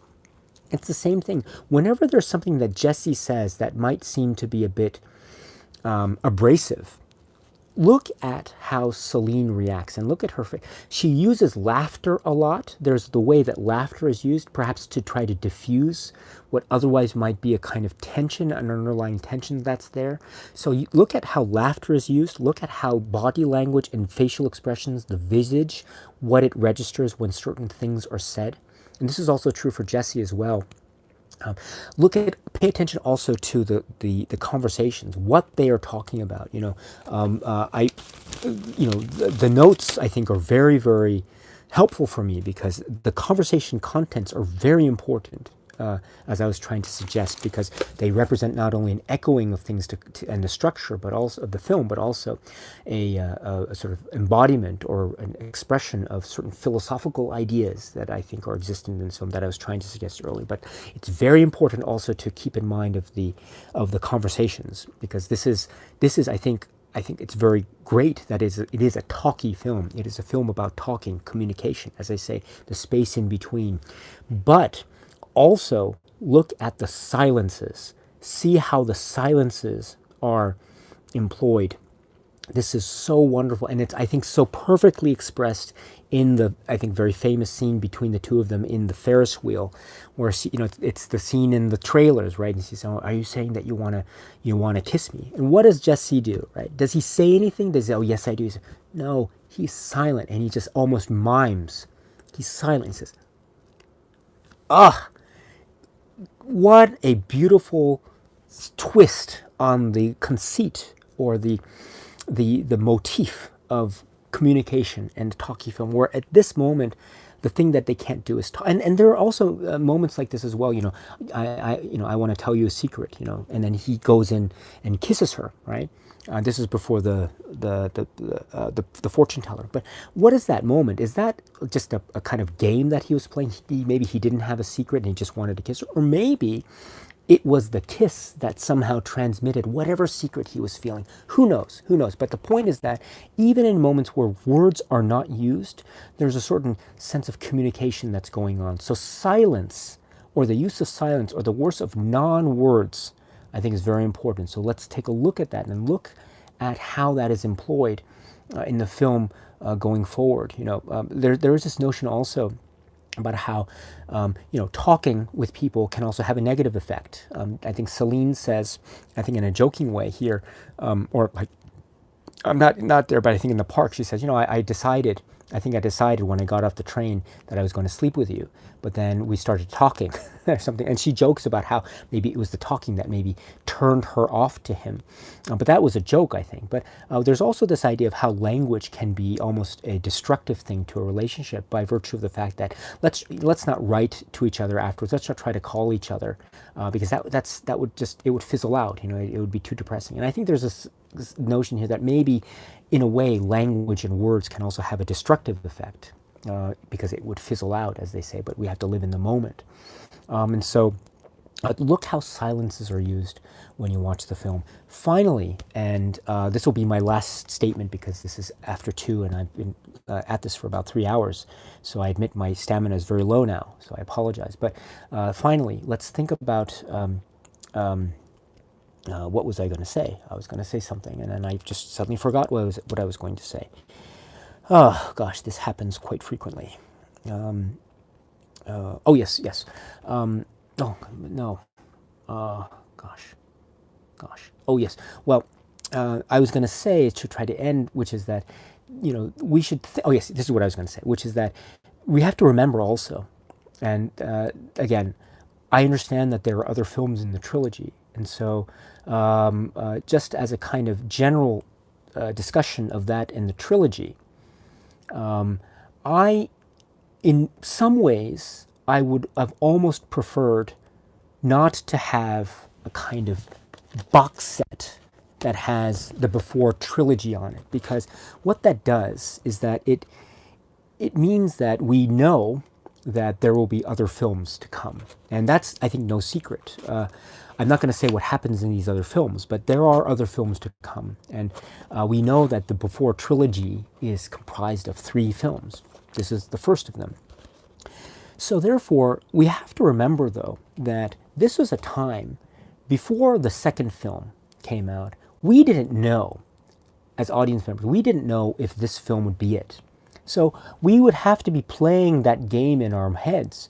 Did they really meet 6 months from June 16th in December? That's December, right, as Celine says, at 6 p.m., track 9. Did they really meet there? Or did they not meet there? What actually happened? Did they ever meet again, or didn't they? And so there was a thing where we never really knew what happened. And that was part of the charm and the beauty of it. And I think that really solidified further the idea that was expressed in the film, namely living in the moment, living life, living now, the Nietzschean affirmation of the moment, which is an affirmation of existence. So the now, which is this idea of looking at the film in the now, not necessarily thinking about what happens afterwards, what happens later. Do they really meet? Will they never meet again? Who knows? But let's not worry about that. Let's worry about the now. And so I think in a kind of ironic way, and it can't be helped because this is the way that time works in real life, in our world of cinema and watching cinema, of sequels and all this stuff and trilogies. This idea of we can look forward, or we can never look back at something because we already have knowledge of something that will happen. So a forethought.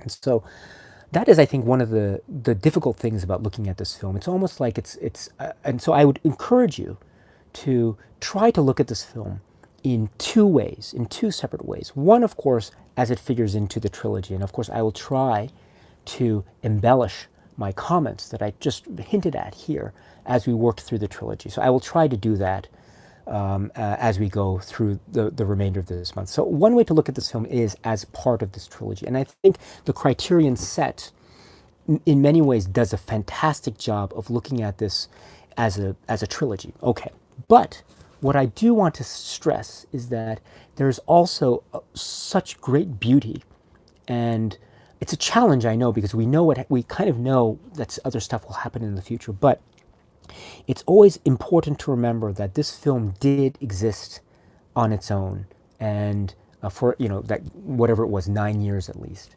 And so I think it's also very worthwhile to try, when we watch this film again, to try to look at it through that lens, try to feel it and sense it and experience it as its own standalone film, and thinking we don't necessarily know what might happen. And this is a kind of game we can play in terms of alternate realities of what I was saying.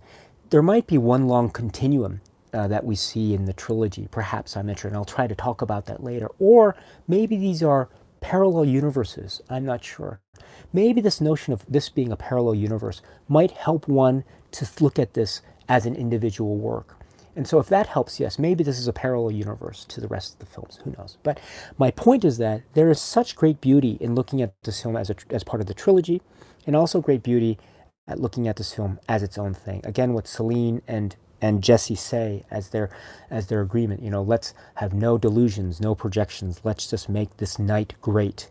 It's the same thing with this film, let's not have any delusions, let's not have any projections, let's just make this film viewing great. And so I think there's a kind of exercise that we as viewers can partake in, which is, I think, on the level, hand in hand with the experience of Celine and Jesse as they are living it out in real time, or not real time, in their own special time, as the film unfolds before our very eyes. So I encourage you, if at all possible, to try to look at it through both lenses and see if you can work with the film that way. And then from there, there might be more explorations, more discoveries, and more joys to behold along the way. So that is my general take on the film Before Sunrise. Okay, so I'm sorry, my conversation was all over the place. I apologize, but let me go to the chat and then we will call it a night. So let's see, I'm skipping over comments, so I really apologize. Rob Tapscott is here. Hello, this movie was such an unexpected gem for me. Yes, and then there's, okay. Let's see. Okay. Yes, and there's discussion here. Great. I'm loving this discussion. I'm looking at this. The great discussion about the details of the film. Great. Aaron Dill is here. Hello. Hello. Theodore is here. Hello. Karsten Rundquist is here. Hello. Kyle H is here. Hello. Let's see. Great. Very, very kind comments here. Wonderful conversation. You guys are fantastic. Wonderful. Well done. Gung Fu is here. Great. Really great. Let's see here. Oh gosh, I've just lost. Okay. Let's see. Alan says, I'm always fascinated by the subject of couples, people trying to discover who they are in the context of a relationship when most of us have not come to grips of who we are as individuals. Yes, and I think, yes, that is mirrored so well in the film about how in order to understand others, we must understand ourselves. Really great. Eddie Green's 101, our dear friend, Eddie Green's 101, great channel, great podcast. Oh, thank you. You didn't have to do that. Oh gosh. Thank you so much, Eddie Green's 101. Thank you. But you're very, very, well, very, very kind. Thank you so much. But really, the pleasure is all mine, my friend. Absolutely great. You say, love Before Sunrise. The next one, Before Sunset, is my absolute favorite of the three. Interesting. They're interesting. I will look forward to hearing specifically about that, because I do have some comments about that as well. Rubakov is here. Hello. Thank you. Oh, very kind of you, my dear friend. Thank you so much. Thank you. Very kind. I'm very fortunate. Thank you so much. Everyone makes it so easy. Thank you so much for that. I'm so grateful as always. Okay, so now it's now 10 past 2, and I have nothing left to say about this except if you can, please try to watch it again. Again, what I've said today is just some, just my own stuff working through the film. I'm still working through this film, trying to figure out exactly what it's about, what it's trying to say to me and to everyone. What I've said, I don't know. I think there's a lot that I still have to work out, quite a bit actually. And so, if you want to talk about this film with me further, you can always leave a comment in the video comment section or any other comment section below. Let me know. Maybe there's something you can add. Maybe you can correct me on a detail and that sort of thing. And I'm speaking of details. Before I forget, I don't want to forget this. Let's see. Okay, the name of the play, by the way, was "Bring Me the Horns of Wilmington's Cow."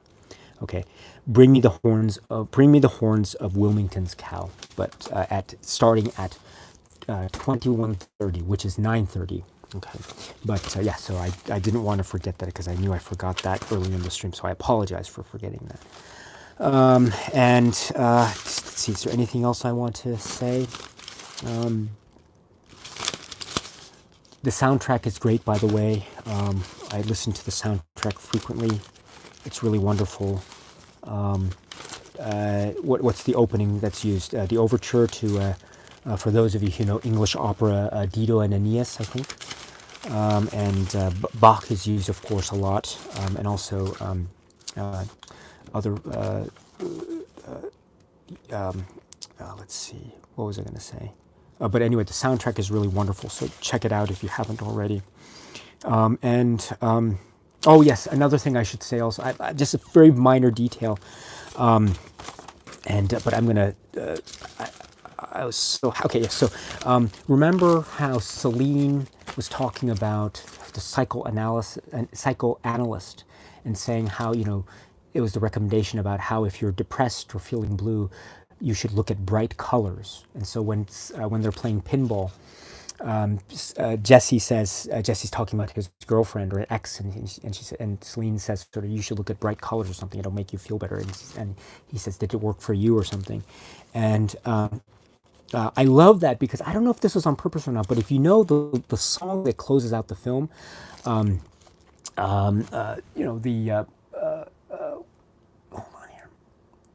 oh yes, so the song that closes out the film, Kathy McCarty's rendition of "Living Life," Daniel Johnston's "Living Life," right? So it's a really wonderful song, but it's there's a lyric there. So remember, they're talking earlier about you should look at bright colors, right? Look at bright colors, and if you know the song, you know that there's a lyric there, and it says, all of the colors seem to have faded away. This is life and everything's all right. Living life. So this is, I don't know if that was on purpose, but there's this notion of colors and looking at colors, but the colors fade away, but still, this is life. There's something so, the structure is so perfect in this film. I can't, and also, I forgot to mention that, right? Remember they're playing pinball? Just a scene or so earlier, they're at the riverside and they're talking, they're waiting for the poem to be composed. And you can hear off screen the conversation, and Jesse saying, when I do like nothing things, I find I get really competitive. They're talking about competitiveness, and I find I get really competitive even when I do nothing things. And what are they doing a couple scenes later? They're playing pinball. It's kind of a nothing thing. I hope I don't offend anyone who is a pinball expert here, but my point is that they're doing kind of a game, which they were talking about just moments earlier about just randomly feeling competitive. But it's interesting. Note who is more competitive. Is it Jesse who's more competitive, or is it Celine who seems more competitive in that? So again, that's another way that they are reversing roles, or they're maybe influencing each other, or maybe what one says the other one does, or something like that. But anyway, my friends, sorry about those random final points of miscellany. I hope you can forgive me. And so anyway, thank you very much for joining me. It is late, so if you don't mind, I will just retire. And I will see you at the next live stream next Saturday. We will be talking about this film. Secret Service. And then the Saturday after that, we will be talking about another film in the Before trilogy, which is called Before Sunset. So I hope to see you at one or both of those. And so in the meantime, right, as the song goes, let us keep on living. Let us keep on living life. Or as the song goes, living life. All right, my friends, thank you very much. And cheers. All right. Okay. So I think that is it for me. Yes, okay. Great. So that was very fun. Thank you very much. I apologize for the haphazard nature of my discussion and also my coughing. It's dry mouth, I think. So it happens when I talk constantly. I should try to remedy that. But anyway, my friends, thank you very much. I hope you enjoy the film. If you have a chance, watch it again. This film is so wonderful on multiple viewings. It really is. And so, anyway, my friends, thank you very much, and see you at the next one. Cheers.